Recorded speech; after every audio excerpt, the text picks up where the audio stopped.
ਪੰਜਾਬੀ ਸੂਬੇ ਦੀ ਬਣਾਉਣ ਦੀ ਭਾਵਨਾ ਕੀ ਸੀ ਸਾਡੇ ਵੱਡਿਆਂ ਬਜ਼ੁਰਗਾਂ ਦੀ? ਉਹ ਸੀ ਸਿੱਖਾਂ ਦੀ ਬਹੁ ਗਿਣਤੀ ਵਾਲਾ ਤੇ ਪੰਜਾਬੀ ਬੋਲਣ ਵਾਲਿਆਂ ਦਾ ਸੂਬਾ। ਉਸ ਦਿਨ ਤੋਂ ਬਾਹਮਣਵਾਦ ਨੇ ਸਹੁੰ ਖਾਧੀ ਹੋਈ ਆ ਵੀ ਨਾ ਇਹ ਸਿੱਖਾਂ ਦਾ ਬਹੁ ਗਿਣਤੀ ਵਾਲਾ ਸੂਬਾ ਰਹਿਣ ਦੇਣਾ, ਨਾ ਇਹ ਪੰਜਾਬੀ ਬੋਲੀ ਬੋਲਣ ਵਾਲਿਆਂ ਦਾ ਸੂਬਾ ਰਹਿਣ ਦੇਣਾ। ਇਸ ਕੰਮ ਦੇ ਲਈ ਪੰਜਾਬ ਦੀ ਧਰਤੀ ਉੱਤੇ ਬੜੇ ਢੰਗ ਤਰੀਕੇ ਵਰਤ ਕੇ ਆ ਭਈਆਂ ਦਾ ਇੱਥੇ ਕਹਿਰ ਢਾਇਆ। ਸਾਰੀ ਦੁਨੀਆ 'ਚ ਪ੍ਰਵਾਸ ਕਰਦੇ ਆ ਲੋਕ, ਤੇ ਜੇਕਰ ਕੋਈ ਕਿਸੇ ਦੂਜੇ ਮੁਲਕ 'ਚ ਜਾ ਕੇ ਉੱਥੋਂ ਦੀ ਬੋਲੀ, ਧਰਮ ਤੇ ਸੱਭਿਆਚਾਰ ਲਈ ਖਤਰਾ ਹੋਵੇ, ਫੇਰ ਸਮੱਸਿਆ ਖੜੀ ਹੁੰਦੀ ਹੈ। ਤੇ ਅਮਰੀਕਾ ਤਾਂ ਫਿਰ ਅਮਰੀਕਾ ਫਸਟ ਕਹਿੰਦਾ ਨਾ ਵੀ ਅਮਰੀਕਨ ਜਿਹੜੇ ਲੋਕ ਨੇ, ਅਮਰੀਕਨ ਹਿੱਤ ਜਿਹੜੇ ਨੇ, ਉਹਨਾਂ ਦੀ ਸਭ ਤੋਂ ਪ੍ਰਾਇੋਰਟੀ ਹੈ। ਐਵੇਂ ਹੀ ਦੁਨੀਆ ਭਰ ਦੇ ਵਿੱਚ ਹਰ ਖਿੱਤੇ ਵਿੱਚ ਵਸਦੇ ਹੋਏ ਲੋਕਾਂ ਦੀ ਪ੍ਰਾਇੋਰਟੀ ਹੁੰਦੀ ਹੈ। ਪਰ ਬਾਕੀ ਦੁਨੀਆ 'ਚ ਕਹਿੰਦੇ ਆ ਇਹ ਹੋਣੀ ਚਾਹੀਦੀ ਆ। ਬਾਹਮਣ ਕਹਿੰਦਾ ਸਾਰੇ ਭਾਰਤ 'ਚ ਮੇਰਾ ਝੰਡਾ ਝੂਲੇ। ਪੰਜਾਬ ਦੇ ਵਿੱਚ ਜੇ ਪਾਣੀਆਂ ਦੀ ਗੱਲ ਆ, ਕਹਿੰਦੇ ਇਹਨਾਂ ਦਾ ਥੋੜੀ ਹੱਕ ਵਾ, ਦਰਿਆਈ ਪਾਣੀਆਂ ਦੇ ਤਾਂ ਸਾਰੇ ਭਾਰਤ ਦਾ ਹੱਕ। ਜੇ ਆ ਜਾਵੇ ਬਿਜਲੀ ਦੀ ਗੱਲ ਵੀ ਸਾਡੇ ਪਾਣੀਆਂ ਤੋਂ ਬਿਜਲੀ ਬਣਦੀ ਆ, ਕਹਿੰਦੇ ਨਹੀਂ ਇਹ ਤਾਂ ਜੀ ਸਾਰੇ ਭਾਰਤ ਦਾ ਹੱਕ ਆ, ਇਕੱਲੇ ਪੰਜਾਬ ਦਾ ਸਿੱਖਾਂ ਦਾ ਥੋੜੀ ਹੱਕ। ਹੁਣ ਆ ਗਈ ਧਰਮ ਦੀ ਗੱਲ, ਕਹਿੰਦੇ ਸਿੱਖਾਂ ਨੂੰ ਕੀ ਹੱਕ ਆ? ਅਸੀਂ ਦੱਸਾਂਗੇ ਸਿੱਖਾਂ ਨੇ ਕਿਹਨੂੰ ਦੁਸ਼ਮਣ ਮੰਨਣਾ, ਕਿਹਨੂੰ ਦੋਸਤ ਮੰਨਣਾ, ਕੀ ਖਾਣਾ ਕੀ ਪਹਿਨਣਾ। ਸਿੱਖਾਂ ਦੀ ਮਰਿਆਦਾ ਅਸੀਂ ਨਿਰਧਾਰਿਤ ਕਰਾਂਗੇ। ਆਪਾਂ ਇਹ ਜਿਹੜੇ ਭਈਏ ਪੰਜਾਬ 'ਚ ਬਾੜੇ ਆ, ਆਪਾਂ ਦੁਸ਼ਮਣ ਦੇ ਅੱਡੇ ਕਾਇਮ ਕਰਦੇ। ਆਪਣੇ ਆਲੇ ਦੁਆਲੇ ਇਸ ਮੌਕੇ 1 ਕਰੋੜ ਦੀ ਆਬਾਦੀ ਉਹਨਾਂ ਲੋਕਾਂ ਦੀ ਆ ਜਿਹੜੇ ਜਦੋਂ ਮਰਜ਼ੀ ਆਪਣੇ ਗਲਾਂ 'ਚ ਟਾਇਰ ਪਾਸ। ਪ੍ਰੋਗਰਾਮ ਖਬਰ ਦੀ ਖਬਰ ਦੇਖ ਰਿਹਾ ਹੈ ਸਾਰੇ ਦਰਸ਼ਕਾਂ ਨੂੰ ਮੈਂ ਸਰਬਜੀਤ ਸਿੰਘ ਘਮਾਣ ਫਤਿਹ ਅਰਜ ਕਰਦਾ ਜੀ। ਵਾਹਿਗੁਰੂ ਜੀ ਕਾ ਖਾਲਸਾ, ਵਾਹਿਗੁਰੂ ਜੀ ਕੀ ਫਤਿਹ। ਅੱਜ ਖਬਰਾਂ ਨਿੱਕੀਆਂ ਕਈ ਨੇ, ਸਾਰਿਆਂ ਤੇ ਚਰਚਾ ਕਰਨੀ ਆ, ਖਬਰਾਂ ਦੀ ਖਬਰ ਲੈਣੀ ਹੈ। ਸਭ ਤੋਂ ਪਹਿਲੀ ਖਬਰ ਤਾਂ ਆਪਾਂ ਇਹ ਦੇਖਦੇ ਹਾਂ ਕਿ ਭਾਈ ਸੰਦੀਪ ਸਿੰਘ ਸਨੀ ਦੀ ਮੈਡੀਕਲ ਰਿਪੋਰਟ ਆ ਗਈ ਹੈ। ਜਦੋਂ ਸੂਬੇ ਬੁੱਚੜ ਨੂੰ ਤੇ ਹੋਰ ਬੁੱਚੜਾਂ ਨੂੰ ਉਹਨੇ ਜੇਲ੍ਹ ਦੇ ਵਿੱਚ ਸੋਧਾ ਲਾਇਆ, ਉਸ ਤੋਂ ਬਾਅਦ ਵਿੱਚ ਸੁਭਾਵਿਕ ਸੀਗਾ ਕਿ ਉਹਦੇ ਨਾਲ ਵੀ ਰਿਐਕਸ਼ਨ ਵਿੱਚ, ਪ੍ਰਤੀਕਿਰਿਆ ਦੇ ਵਿੱਚ ਕਾਰਵਾਈ ਹੁੰਦੀ। ਪਰ ਜਿੰਨੀ ਬੇਰਹਿਮੀ ਤੇ ਬੇਕਿਰਕੀ ਨਾਲ ਉਹਨੂੰ ਕਟਾਪਾ ਚਾੜਿਆ ਗਿਆ, ਮਾਰਿਆ ਕੁੱਟਿਆ ਗਿਆ, ਜਦੋਂ ਪਰਿਵਾਰ ਨੇ ਬਾਰ-ਬਾਰ ਮਿਲਣ ਦੀ ਕੋਸ਼ਿਸ਼ ਕੀਤੀ, ਨਾ ਉਹਨੂੰ ਅਦਾਲਤ 'ਚ ਪੇਸ਼ ਕੀਤਾ। ਹੋਣਾ ਤਾਂ ਇਹ ਚਾਹੀਦਾ ਸੀਗਾ ਵੀ ਜਦੋਂ ਉਹਨੇ ਇੰਨਾ ਕੁਝ ਕੀਤਾ, ਬੰਦਾ ਮਾਰਤਾ ਤੁਹਾਡਾ, ਤੇ ਤੁਸੀਂ ਮੁਕੱਦਮਾ ਦਰਜ ਕੀਤਾ, ਉਹਦਾ ਪ੍ਰੋਡਕਸ਼ਨ ਵਾਰੰਟ ਲੈ ਕੇ ਉਹਨੂੰ ਜੇਲ੍ਹ 'ਚੋਂ ਅਦਾਲਤ 'ਚ ਪੇਸ਼ ਕਰੋ। ਪਰ ਇਹ ਡਰਦੇ ਕਰਦੇ ਨਹੀਂ ਸੀਗੇ ਕਿਉਂਕਿ ਉਹਨੂੰ ਬਹੁਤ ਬੁਰੀ ਤਰ੍ਹਾਂ ਮਾਰ ਕੁੱਟ ਹੋਈ ਸੀ। ਖੈਰ ਮੁਕੱਦਮਾ ਦਾ ਦਰਜ ਜਿਹੜਾ ਕਰਨਾ ਸੀ ਉਹ ਕਰਨਾ ਹੀ ਸੀਗਾ, ਮਾਰਕੁੱਟ ਦਾ ਵੀ ਕੀਤਾ, ਤੇ ਹੁਣ ਕਹਿੰਦੇ ਆ ਵੀ ਕਤਲ ਦੀ ਧਾਰਾ ਵੀ ਦਰਜ ਕਰ ਲਈ, ਜਿਹੜਾ ਕੱਲ ਸੂਬਾ ਬੁੱਚੜ ਚੜ੍ਹਾਈ ਕਰ ਗਿਆ ਪਰਸੋਂ। ਹੁਣ ਇੱਕ ਪਰਚਾ ਤਾਂ ਚਲੋ ਇਹ ਦਰਜ ਹੋ ਗਿਆ ਵੀ ਜਿਹੜਾ ਭਾਈ ਸੰਦੀਪ ਸਿੰਘ ਸਨੀ ਨੇ ਐਕਸ਼ਨ ਕੀਤਾ। ਦੂਜਾ ਜਿਹੜਾ ਪਰਚਾ, ਹੁਣ ਉਹਨਾਂ ਸਾਰੇ ਜਲਾਦਾਂ ਉੱਤੇ ਪਰਚਾ ਦਰਜ ਹੋਣਾ ਹੈ ਜਿਨ੍ਹਾਂ ਦੇ ਨਾਂ ਭਾਈ ਸੰਦੀਪ ਸਿੰਘ ਸਨੀ ਆਪਦੇ ਬਿਆਨ ਵਿੱਚ ਲਊਗਾ। ਵੈਸੇ ਉਹਦੇ ਭਰਾ ਮਨਦੀਪ ਨੇ ਉਹ ਸਾਰੇ ਨਾਂ ਲੈ ਦਿੱਤੇ ਨੇ ਜਿਨ੍ਹਾਂ ਦੇ ਬਾਰੇ ਪੂਰੀ ਕੌਮ ਨੂੰ ਪਤਾ ਲੱਗ ਚੁੱਕਿਆ। ਪਰ ਜਦੋਂ ਇੱਕ ਹਲਫੀਆ ਬਿਆਨ ਆਉਂਦਾ ਜਿਹਦੇ ਵਿੱਚ ਸਾਰਿਆਂ ਦੇ ਨਾਂ ਸਿੱਧੇ ਤੌਰ ਤੇ ਭਾਈ ਸੰਦੀਪ ਸਿੰਘ ਸਨੀ ਨੇ ਲੈਣੇ ਹੈ, ਉਹਦੀ ਗੱਲ ਕੁਛ ਥੋੜੀ ਜਿਹੀ ਜ਼ਿਆਦਾ ਮਜ਼ਬੂਤ ਹੋ ਜਾਂਦੀ। ਹੁਣ ਉੱਥੇ ਜਿਹੜੀ ਅੱਜ ਮੈਡੀਕਲ ਰਿਪੋਰਟ ਲੋਕਾਂ ਦੇ ਵਿੱਚ, ਪਬਲਿਕ ਦੇ ਵਿੱਚ ਆਈ ਆ, ਸੰਗਰੂਰ ਦੇ ਜੇਲ੍ਹ ਚੋਂ ਕੱਢ ਕੇ ਜਿਹੜਾ ਉਹਦਾ ਮੈਡੀਕਲ ਕਰਵਾਇਆ ਗਿਆ, ਉਹਦੇ ਅਨੁਸਾਰ 11 ਵੱਡੀਆਂ ਸੱਟਾਂ, ਬੇਰਹਿਮੀ ਤੇ ਬੇਕਿਰਕੀ ਨਾਲ ਮਾਰ-ਕੁੱਟ ਦੀਆਂ ਨਿਸ਼ਾਨੀਆਂ, ਬਹੁਤ ਜ਼ਿਆਦਾ ਤਸ਼ੱਦਦ ਜਿਹੜਾ ਹੈਗਾ ਭਾਈ ਸੰਦੀਪ ਸਿੰਘ ਸਨੀ ਤੇ ਹੋਇਆ। ਤੇ ਜਿਨ੍ਹਾਂ ਨੇ ਉਦੋਂ ਤੱਤੇ ਘਾਹ ਇਹ ਸਾਰਾ ਕੁਝ ਕੀਤਾ, ਹੁਣ ਕਈ ਸੁੱਖ ਸੁਨੇਹੇ ਵੀ ਲਾ ਰਹੇ ਨੇ, ਮਿੰਨਤਾਂ ਤਰਲੇ ਵੀ ਕਰ ਰਹੇ ਨੇ। ਪਰ ਵਕੀਲ ਸਾਹਿਬਾਨ, ਘੁੰਮਣ ਬ੍ਰਦਰਜ਼, ਭਾਈ ਮਨਦੀਪ ਸਿੰਘ ਤੇ ਹੋਰ ਜਿਹੜੇ ਇਸ ਮਾਮਲੇ ਦੀ ਪੈਰਵਾਈ ਕਰ ਰਹੀਆਂ ਸੰਗਤਾਂ ਨੇ, ਸਭ ਨੇ ਅਹਿਦ ਕਰ ਲਿਆ ਵੀ ਜਿਵੇਂ ਪਹਿਲਾਂ ਕੋਈ ਕਸਰ ਨਹੀਂ ਛੱਡੀ, ਹੁਣ ਵੀ ਇਹਨਾਂ ਦੁਸ਼ਟਾਂ ਨੂੰ ਸਜ਼ਾਵਾਂ ਦਿਵਾਉਣ 'ਚ ਕੋਈ ਕਸਰ ਨਹੀਂ ਛੱਡੀ ਜਾਊਗੀ। ਇਹ ਸਾਡਾ ਆਹ ਪ੍ਰੋਗਰਾਮ ਸੁਣਨ ਵਾਲੇ ਕੁਝ ਸਰੋਤੇ ਜਿਹੜੇ ਵਿਚਾਰੇ, ਜਿਨ੍ਹਾਂ ਨੂੰ ਬੁਖਾਰ ਚੜਿਆ ਰਹਿੰਦਾ ਭਾਰਤ ਮਾਤਾ ਦਾ, ਚਲੋ ਚੰਗੀ ਗੱਲ ਆ, ਕਿਸੇ ਨੂੰ ਚੰਗੀ ਲੱਗਦੀ ਆ ਮਾਤਾ ਤਾਂ ਚੰਗੀ ਗੱਲ ਹੀ ਆ, ਕੋਈ ਮਾੜੀ ਗੱਲ ਨਹੀਂ। ਪਰ ਉਹ ਵਿਚਾਰੇ ਬੜੇ ਖੁਸ਼ ਹੁੰਦੇ ਨੇ ਕਿ ਦੇਖੋ ਜੀ ਭਾਈ ਸੰਦੀਪ ਸਿੰਘ ਸਨੀ ਨੂੰ ਇੰਨਾ ਵਧੀਆ ਇਹਨਾਂ ਨੇ ਕੁੱਟਿਆ, ਐ ਹੋਇਆ, ਬੜੇ ਚਾਅ ਕਰਦੇ ਆ। ਖੈਰ ਸਾਡੀ ਜਿਹੜੀ ਕਹਾਣੀ ਆ ਉਹ ਕੁਝ ਹੋਰ ਆ। ਗੱਲ ਇਹ ਹੈ, ਜਿਹੜਾ ਭਾਈ ਸੰਦੀਪ ਸਿੰਘ ਸਨੀ ਨੇ ਸੂਬਾ ਬੁੱਚੜ ਠੋਕਿਆ, ਸੋਧਾ ਲਾਇਆ, ਉਸ ਕੇਸ ਵਿੱਚ ਕੋਈ ਸਜ਼ਾ ਨਹੀਂ ਹੋਣੀ, ਇਸ ਗੱਲ ਦੀ ਗਰੰਟੀ ਹੈ। ਕਿਉਂ ਨਹੀਂ ਹੋਣੀ? ਕਿਉਂਕਿ ਜਦੋਂ ਪੂਲਾ ਰਗੜਿਆ ਸੀ ਉਦੋਂ ਵੀ ਬੜਿਆਂ ਨੂੰ ਲੱਗਦਾ ਸੀਗਾ ਵੀ ਲੈ ਬਈ ਹੁਣ ਉਹ ਜਿਨ੍ਹਾਂ ਨੇ ਪੂਲੇ ਨੂੰ ਸੋਧਾ ਲਾਇਆ ਉਹ ਰਗੜੇ ਜਾਣਗੇ। ਕੱਖ ਨਹੀਂ ਜੇ ਹੋਇਆ, ਤੁਹਾਡੇ ਸਾਹਮਣੇ ਆ। ਉਸ ਕੇਸ ਵਿੱਚ ਉਹ ਸਾਰੇ ਦੇ ਸਾਰੇ ਸਿੰਘ ਜਿਹੜੇ ਆ ਬਰੀ ਹੋਏ ਸੀ। ਬੜੈਲ ਜੇਲ੍ਹ ਤੋੜਨ ਵਾਲੀ ਗੱਲ ਆਪਾਂ ਪਿਛਲੇ ਦਿਨਾਂ ਦੱਸੀ ਸੀਗੀ, ਸਾਰੇ ਬਰੀ ਹੋਏ ਸੀ। ਜਦੋਂ ਵੀ ਪੰਜਾਬ ਦੀ ਕਿਸੇ ਵੀ ਜੇਲ੍ਹ ਵਿੱਚ ਜੋ ਵੀ ਕੋਈ ਮਰਜ਼ੀ ਕਰ ਲਵੇ ਅੰਦਰ ਬੈਠਾ ਸਿੰਘ, ਇਹ ਜਿਹੜੇ ਜੇਲ੍ਹ ਦਾ ਪ੍ਰਸ਼ਾਸਨ ਹੁੰਦਾ ਉਹਦੇ ਆਪਦੇ ਹੋਸ਼ ਉੱਡੇ ਹੁੰਦੇ ਆ ਵੀ ਅਸੀਂ ਕਿਵੇਂ ਬਚਣਾ। ਮੈਂ ਆਪਾਂ ਕੱਲ ਗੱਲ ਕੀਤੀ ਸੀਗੀ ਨਾ, ਉਹ ਪ੍ਰਭਦੀਪ ਜਿਹੜਾ ਨੌਜਵਾਨ ਪ੍ਰਭ ਆ, ਜਿਹੜਾ ਇਸ ਟਾਈਮ ਗੈਂਗਸਟਰਵਾਦ ਦੇ ਵਿੱਚ ਉਲਝਿਆ ਫਿਰਦਾ ਵਿਚਾਰਾ, ਉਹਦਾ ਜਿਹੜਾ ਤਾਇਆ ਮਾਰਿਆ ਸੀ ਸਰਬਜੀਤ ਸਿੰਘ ਸੱਭਾ ਇਹਨੇ ਸੂਬੇ ਨੇ, ਜਦੋਂ ਉਹਨੇ ਕਟਾਪਾ ਚਾੜਿਆ ਜੇਲ੍ਹ ਦੇ ਵਿੱਚ, ਅੰਮ੍ਰਿਤਸਰ ਜੇਲ੍ਹ 'ਚ, ਉਹਨੂੰ ਕੱਲ ਰਤੇਸ਼ ਲੱਕੀ ਨੇ ਜਦੋਂ ਪੁੱਛਿਆ ਵੀ ਫਿਰ ਤੇਰੇ ਤੇ ਉੱਥੇ ਪਰਚਾ ਕਾਹਤੋਂ ਨਹੀਂ ਦਰਜ ਕਰਵਾਇਆ ਇਹਨਾਂ ਨੇ, ਸੂਬੇ ਹੋਣਾ ਨੇ, ਤਾਂ ਉਹ ਗੱਲ ਉਹਨੇ ਸੱਚੀ ਦੱਸੀ ਆ। ਅਸੀਂ ਖੁਦ ਜੇਲ੍ਹਾਂ 'ਚ ਰਹੇ ਆ, ਅੱਧੀ ਉਮਰ ਜੇਲ੍ਹਾਂ 'ਚ ਹੀ ਲੰਘੀ ਸਾਡੀ, ਉੱਥੇ ਆਹੀ ਕੁਛ ਦੇਖਿਆ ਵੀ ਛੱਤਰ ਫੇਰੋ ਮੁੜ ਕੇ ਹੁੰਦਾ ਕੁਛ ਨਹੀਂ। ਹੁਣ ਉੱਥੇ ਸੂਬਾ ਉਲਟਾ ਕਹਿੰਦਾ ਵੀ ਖਾੜਕੂਆਂ ਨੇ ਬਾਹਰਲਿਆਂ ਨੇ ਨਾ ਮੇਰੀ ਸੁਪਾਰੀ ਦੇਤੀ ਤੇ ਇਸ ਗੈਂਗਸਟਰ ਪ੍ਰਭਦੀਪ ਨੂੰ ਡਿਊਟੀ ਲਾਈ ਆ ਤੇ ਪ੍ਰਸ਼ਾਸਨ ਇਹਦੇ ਨਾਲ ਰਲਿਆ ਹੋਇਆ ਜੇਲ੍ਹ ਦਾ ਤੇ ਮੇਰਾ ਕੰਮ ਕਰਾਉਣ ਲੱਗੇ ਸੀ। ਫਿਰ ਜੇਲ੍ਹ ਪ੍ਰਸ਼ਾਸਨ ਨੇ ਆਖਿਆ ਵੀ ਅਸੀਂ ਤੇਰੇ ਪਿੱਛੇ ਇਹਦੇ ਨਾਲ ਕਿਉਂ ਵਿਗਾੜੀਏ, ਤੇ ਉਹ ਫਿਰ ਕੋਈ ਕਾਰਵਾਈ ਹੋਈ ਨਹੀਂ। ਉਹ ਰੌਲਾ ਰੱਪਾ ਉਹੀ ਰਹਿ ਗਿਆ। ਲੋਕਾਂ ਨੂੰ ਲੱਗਦਾ ਖਨੀ ਸਨੀ ਵਾਲੀ ਪਹਿਲੀ ਵਾਰ ਕਾਰਵਾਈ ਹੋਈ ਆ, ਸੁੱਖ ਨਾਲ ਸੂਬੇ ਦੇ ਤਾਂ ਕਈ ਵਾਰ ਸ਼ਤਰੌਲ ਹੋਈ ਆ ਜੇਲ੍ਹਾਂ 'ਚ। ਸੋ ਜਿਵੇਂ ਇਸ ਮਾਮਲੇ ਵਿੱਚ ਜੇਲ੍ਹ ਪ੍ਰਸ਼ਾਸਨ ਦਾ ਰਵੱਈਆ ਸੀਗਾ ਵੀ ਆਪਾਂ ਕੀ ਲੈਣਾ, ਉਵੇਂ ਹਰੇਕ ਕੇਸ ਵਿੱਚ ਜੇਲ੍ਹ ਪ੍ਰਸ਼ਾਸਨ ਜਿਹੜਾ ਹੈ ਉਹ ਆਪਦੇ ਬਚਾਅ 'ਚ ਲੱਗਿਆ ਰਹਿੰਦਾ। ਇਸ ਵਾਰ ਹੋਇਆ ਉੱਥੇ ਕੀ ਆ ਕਿ ਬੜੀ ਵੱਡੀ ਗਿਣਤੀ ਵਿੱਚ ਇਹੋ ਜਿਹੇ ਬੁੱਚੜ ਪੁਲਿਸੀਏ ਜੇਲ੍ਹ 'ਚ ਬੰਦ ਨੇ ਤੇ ਉਹਨਾਂ ਨੇ ਇਹ ਸਾਰਾ ਜਿਹੜਾ ਭਾਣਾ ਵਰਤਾਤਾ। ਪਰ ਜਦੋਂ ਹੁਣ ਇਹ ਕਾਰਵਾਈ ਚੱਲਣੀ ਹੈ ਜਿਹ 'ਚ ਭਾਈ ਸੰਦੀਪ ਸਿੰਘ ਸਨੀ ਨੂੰ ਕਟਾਪਾ ਚਾੜਿਆ ਗਿਆ, ਇਹਦੇ ਵਿੱਚ ਬੜੇ ਸਪਸ਼ਟ ਤੌਰ ਦੇ ਉੱਤੇ ਜਿਹੜੀਆਂ ਮੈਡੀਕਲ ਰਿਪੋਰਟਾਂ ਆ ਗਈਆਂ ਨੇ, ਬਾਕੀ ਸਿੱਧੇ ਬਿਆਨ ਹੁੰਦੇ ਆ। ਜਿਹੜਾ ਮੁਕੱਦਮਾ ਤਾਂ ਚੱਲਣਾ ਭਾਈ ਸਨੀ ਦੇ ਖਿਲਾਫ, ਉਹਦੇ ਵਿੱਚ ਤਾਂ ਜਿੰਨੇ ਜੇਲ੍ਹ ਦੇ ਮੁਲਾਜ਼ਮ ਆ ਉਹਨਾਂ ਨੇ ਆਪਦੇ ਬਚਾਅ ਲਈ ਵੀ ਇਹ ਤੁਸੀਂ ਦੱਸੋ ਪਹਿਲਾਂ ਇਹ ਪਹੁੰਚ ਕਿਵੇਂ ਗਿਆ ਬੰਦਾ ਉੱਥੇ, ਇਹ ਉਸ ਹਾਤੇ 'ਚ ਤੁਸੀਂ ਬੰਦ ਕਾਹਤੋਂ ਕੀਤਾ ਜਿੱਥੇ ਇਹਦੀ ਵਿਚਾਰਧਾਰਾ ਦੇ ਦੁਸ਼ਮਣ ਬੰਦੇ ਆ, ਜਿਹੜੇ ਬੁੱਚੜ ਪੁਲਸੀਏ ਨੇ, ਜਿਹੜੇ ਸੁਧੀਰ ਸੂਰੀ ਕੈਟਾਗਰੀ ਦੇ ਨੇ, ਵੀ ਤੁਸੀਂ ਉੱਥੇ ਇਹਨੂੰ ਬੰਦ ਕਿਉਂ ਕੀਤਾ? ਤੁਸੀਂ ਇਹਨੂੰ ਉੱਪੜਦਾ ਕਿਉਂ ਕੀਤਾ? ਤੁਸੀਂ ਇਹਨੂੰ ਮਰਵਾਉਣ ਲਈ ਉੱਥੇ ਕੀਤਾ ਸੀ ਤੇ ਉਹ ਜਦੋਂ ਬੁੱਚੜੇ ਨੂੰ ਪੈ ਗਏ ਤੇ ਇਹਨੇ ਆਪਦੇ ਬਚਾਅ ਲਈ ਕਰਤਾ ਕੰਮ। ਸੋ ਕੁੱਲ ਮਿਲਾ ਕੇ ਅੱਜ ਹੀ ਦੱਸ ਦਿੰਨਾ ਵੀ ਟ੍ਰਾਇਲ ਕੋਰਟ ਦੇ ਵਿੱਚ ਜੋ ਹੋਵੇ ਸੋ ਹੋਵੇ, ਪਰ ਲਾਟੈਸਟ ਐਂਡ ਇਹੀ ਹੋਣਾ ਕਿ ਭਾਈ ਸੰਦੀਪ ਸਿੰਘ ਸਨੀ ਸੂਬੇ ਬੁੱਚੜ ਵਾਲੇ ਕੇਸ ਚੋਂ ਬਰੀ। ਹੁਣ ਜਿਹੜਾ ਹੈਗਾ ਕੇਸ ਭਾਈ ਸੰਦੀਪ ਸਿੰਘ ਸਨੀ ਨੂੰ ਕੁੱਟਮਾਰ ਵਾਲਾ, ਉਹਦੇ ਵਿੱਚ ਜਿੰਨੇ ਵੀ ਇਹ 12-13 ਜਿਨ੍ਹਾਂ ਦੇ ਨਾਂ ਆਏ ਨੇ ਸਾਹਮਣੇ, ਇਹ ਸਾਰੇ ਰਗੜੇ ਜਾਣੇ। ਅਸੀਂ ਜੇਲ੍ਹਾਂ ਦੇ ਵਿੱਚ ਬੜੀ ਵਾਰ ਇਹ ਦੇਖਿਆ। ਨਾਭੇ ਇੱਕ ਡਿਪਟੀ ਸੁਪਰਡੈਂਟ ਸੀ, ਉਹ ਆਪਦੇ ਆਪ ਨੂੰ ਬੜਾ ਖੱਬੀ ਖਾਨ ਸਮਝਦਾ ਸੀਗਾ ਤੇ ਬੜੀ ਬਦਤਮੀਜੀ ਕਰਦਾ ਸੀ। ਤੇ ਸਾਡਾ 6 ਨੰਬਰ ਹਾਤਾ ਸਿੰਘਾਂ ਦਾ ਹੁੰਦਾ ਸੀ, ਤੇ ਉੱਥੇ ਇੱਕ ਦੂਜੇ ਹਾਤੇ ਦਾ ਆਮ ਜਿਵੇਂ ਅਖਲਾਕੀ ਕੈਦੀ ਜਿਨ੍ਹਾਂ ਨੂੰ ਕਹਿ ਛੱਡੀਦਾ, ਉਹ ਨੌਜਵਾਨ ਸੀਗਾ ਤੇ ਉਹਨੂੰ ਇਸ ਗੱਲ ਦਾ ਬੜਾ ਰੰਜ ਸੀਗਾ ਕਿ ਮੇਰੀ ਇਹ ਹਿੱਠੀ ਕਰਦਾ। ਉਹਨੂੰ ਸ਼ਹਿ ਹੋ ਗਈ, ਉਹਨੇ ਉਹ ਡਿਪਟੀ ਰਗੜਤਾ। ਆਖਰ ਉਹ ਸ਼ਰਮ ਦਾ ਮਾਰਿਆ ਡਿਪਟੀ ਕਾਰਵਾਈ ਤਾਂ ਕੀ ਕਰਾਉਣੀ ਸੀਗੀ, ਉਹ ਜੇਲ੍ਹ ਬਦਲੀ ਕਰਾ ਗਿਆ ਵੀ ਮਤਲਬ ਮੈਂ ਕੀ ਕਰਾਂ।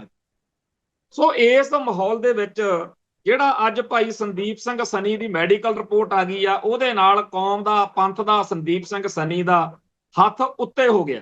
ਸਿਸਟਮ ਇਹਨਾਂ ਦਾ ਹੀ ਵਰਤਣਾ, ਇਹਨਾਂ ਦਾ ਹੀ ਸਿਸਟਮ ਵਰਤਣਾ ਤੇ ਇਹਨਾਂ ਦੇ ਜੁੱਤੀਆਂ ਮਾਰਨੀਆਂ ਦੇਖਿਓ ਸਜ਼ਾਵਾਂ। ਖੈਰ ਹੁਣ ਆਪਾਂ ਆਉਂਦੇ ਆ ਦੂਜੇ ਮਸਲੇ ਤੇ। ਪੰਜਾਬ ਭਾਖੜਾ ਡੈਮ ਚੋਂ ਵਾਧੂ ਪਾਣੀ ਨਾ ਛੱਡਣ ਦੇਣ ਤੇ ਅੜਿਆ। ਇਹ ਗੱਲ ਕੱਲ ਮੀਟਿੰਗ ਹੋਈ ਆ ਜਿਹਦੇ ਵਿੱਚ ਉਹ ਕਹਿੰਦੇ ਸੀ ਵੀ ਜਿਹੜਾ ਸਤਲੁਜ ਦਰਿਆ ਇਹਦੇ ਵਿੱਚ ਸਾਨੂੰ ਪਾਣੀ ਛੱਡਣਾ ਪੈਣਾ ਕਿਉਂਕਿ ਪਾਣੀ ਫੇਰ ਦੁਬਾਰਾ ਭਾਖੜਾ ਡੈਮ ਦੇ ਵਿੱਚ ਵੱਧ ਗਿਆ। ਪਰ ਇਸ ਵਾਰ ਭਾਖੜਾ ਡੈਮ ਦੇ ਵਿੱਚੋਂ ਪੰਜਾਬ ਦੇ ਵਿੱਚ ਪਾਣੀ ਨਾ ਛੱਡਣ ਦੇ ਲਈ ਕਹਿੰਦੇ ਆ ਵੀ ਪੰਜਾਬ ਸਰਕਾਰ ਅੜ ਗਈ। ਤੇ ਅੱਜ ਅਖਬਾਰਾਂ ਦੇ ਵਿੱਚ ਇਹ ਖਬਰ ਬੜੀ ਟਿਕਾ ਕੇ ਲੱਗੀ ਹੋਈ ਆ। ਸ਼ੁਕਰ ਆ ਜੇ ਇਹ ਇੰਨੀ ਕਿ ਇਹਨਾਂ ਨੇ ਹਿੰਮਤ ਦਿਖਾਈ ਆ, ਨਹੀਂ ਤਾਂ ਇਹ ਜਿਹਾ ਕੁਝ ਸੁਣ ਇਹ ਮਿਲਦਾ ਹੁੰਦਾ ਵੀ ਪਾਣੀ ਛੱਡਣ ਤੇ ਸਹਿਮਤੀ ਬਣੀ ਆ। ਪਰ ਇਹਦੇ ਵਿੱਚ ਸਾਨੂੰ ਫੇਰ ਇਹ ਗੱਲ ਮੰਨਣੀ ਚਾਹੀਦੀ ਆ ਕਿ ਐਵੇਂ ਪੰਜਾਬ ਦੇ ਭਾਖੜਾ ਡੈਮ ਦੇ ਉੱਤੇ ਦਿੱਲੀ ਵਾਲਿਆਂ ਦਾ ਹੱਕ ਹੀ ਕਿਉਂ ਆ? ਕਿਉਂ ਅੜਨਾ ਪਵੇ? ਆਪਦੇ ਕੋਲੇ ਮਾਲਕੀ ਹੋਵੇ, ਜਦੋਂ ਜੀ ਕਰਦਾ ਛੱਡੀਏ, ਜਦੋਂ ਜੀ ਕਰਦਾ ਨਾ ਛੱਡੀਏ। ਇਹ ਗੱਲ ਪਰ ਅਦਾਲਤਾਂ 'ਚ ਲੜਾਈ ਆਪਾਂ ਲੜ ਹੀ ਰਹੇ ਹਾਂ। ਸੋ ਇਹ ਭਾਖੜਾ ਡੈਮ ਵਾਲੀ ਖਬਰ ਜਿਹੜੀ ਆ, ਇਹ ਵੀ ਅੱਜ ਅਹਿਮ ਖਬਰ ਸੀਗੀ। ਆਪਾਂ ਪਿਛਲੇ ਦਿਨੀ ਚਰਚਾ ਕੀਤੀ ਸੀ ਕਿ ਭਾਰਤ ਦੇ ਪ੍ਰਧਾਨ ਮੰਤਰੀ ਨੇ ਲੋਕਾਂ ਤੋਂ ਪੰਜਾਬ ਦਾ ਨਾਮ ਲੈ ਕੇ ਨੋਟ ਇਕੱਠੇ ਕਰਨ ਦੇ ਲਈ ਇੱਕ ਸਕੀਮ ਕੱਢੀ ਆ, ਪਰ ਉਹ ਠੁੱਸ ਹੁੰਦੀ ਦਿਖ ਰਹੀ ਆ, ਕਿਉਂਕਿ ਜਦੋਂ ਉਹਦਾ ਚਰਚਾ ਹੋ ਗਿਆ ਲੋਕਾਂ ਨੇ ਕਿਹਾ ਕਿ ਇਹ ਤਾਂ ਠੱਗੀ ਮਾਰਨ ਲੱਗੇ ਨੇ, ਆਪਾਂ ਇਹ ਪੈਸਾ ਨਹੀਂ ਦੇਣਾ। ਪਰ ਇਸ ਗੱਲ ਤੋਂ ਪ੍ਰੇਰਨਾ ਲੈ ਕੇ, ਕਿਉਂਕਿ ਜਿਵੇਂ ਕਹਿੰਦੇ ਆ ਨਾ ਵੀ ਜੇ ਗਵਾਂਢਣ ਦਾ ਰੂਪ ਨਾ ਆਵੇ ਤਾਂ ਨਖਰਾ ਜਿਹਾ ਤਾਂ ਕਰਨਾ ਆ ਹੀ ਜਾਂਦਾ। ਆਪਣੇ ਭਗਵੰਤ ਮਾਨ ਸਾਹਿਬ ਕਿਹੜਾ ਘੱਟ ਨਹੀਂ ਗਏ। ਸੋ ਪੰਜਾਬ ਦੇ ਮੁੱਖ ਮੰਤਰੀ ਨੇ ਵੀ ਚੰਦ ਚਾੜਤਾ ਸੀਗਾ, ਉਹਨਾਂ ਨੇ ਕਿਹਾ ਵੀ ਅਸੀਂ ਪੈਸੇ ਇਕੱਠੇ ਕਰ ਲੈਂਦੇ ਹਾਂ। ਤਾਂ ਉਹਨਾਂ ਨੇ ਮਿਸ਼ਨ ਚੜ੍ਹਦੀ ਕਲਾ ਦੇ ਨਾਂ ਦੇ ਉੱਤੇ ਪੰਜਾਬ ਦੇ ਲਈ ਪੈਸਾ ਇਕੱਠਾ ਕਰਨ ਦੇ ਲਈ, ਹੜ੍ਹਾਂ ਦੇ ਲਈ ਜਿਹੜਾ ਸੀ ਡੋਡੀ ਪਿੱਟੀ ਸੀ, ਜਿਹਨੂੰ ਕਹਿੰਦੇ ਹੁੰਦੇ ਆ ਵੀ ਰੰਡੀ ਰੋਣਾ ਪਾ ਲਓ ਆਪੇ ਕੁਛ ਤਾਂ ਨਿਕਲੂ। ਹੁਣ ਉਹ ਬੜਾ ਰੌਲਾ ਪਾ ਰਹੇ ਨੇ ਕਿ ਦੇਖੋ ਜੀ ਦਾਨੀਆਂ ਨੇ ਬੜੇ ਪੈਸੇ ਸਾਨੂੰ ਦੇ ਤੇ, ਸਾਡੀ ਵੈਬਸਾਈਟ ਜਿਹੜੀ ਹੈਗੀ ਆ ਰਾਤੋਂ ਰਾਤ ਮਤਲਬ ਫੁੱਲ ਹੀ ਹੋਇਆ ਪਿਆ ਕੰਮ। ਪਰ ਦੂਜੇ ਪਾਸੇ ਪੰਜਾਬ ਦੀਆਂ ਸਰਕਾਰਾਂ ਦੇ ਗਲ 'ਚ ਅੰਗੂਠਾ ਦੇਤਾ ਵੀ ਜਿਹੜੇ ਤੁਹਾਡੇ ਕੋਲੇ ਪੰਚਾਇਤੀ ਫੰਡ ਪਏ ਆ ਉਹਦੇ 'ਚੋਂ ਇੰਨੇ ਪੈਸੇ ਕੱਢੋ ਤੇ ਸਾਡੇ ਕੋਲੇ ਜਮ੍ਹਾਂ ਕਰਾਓ।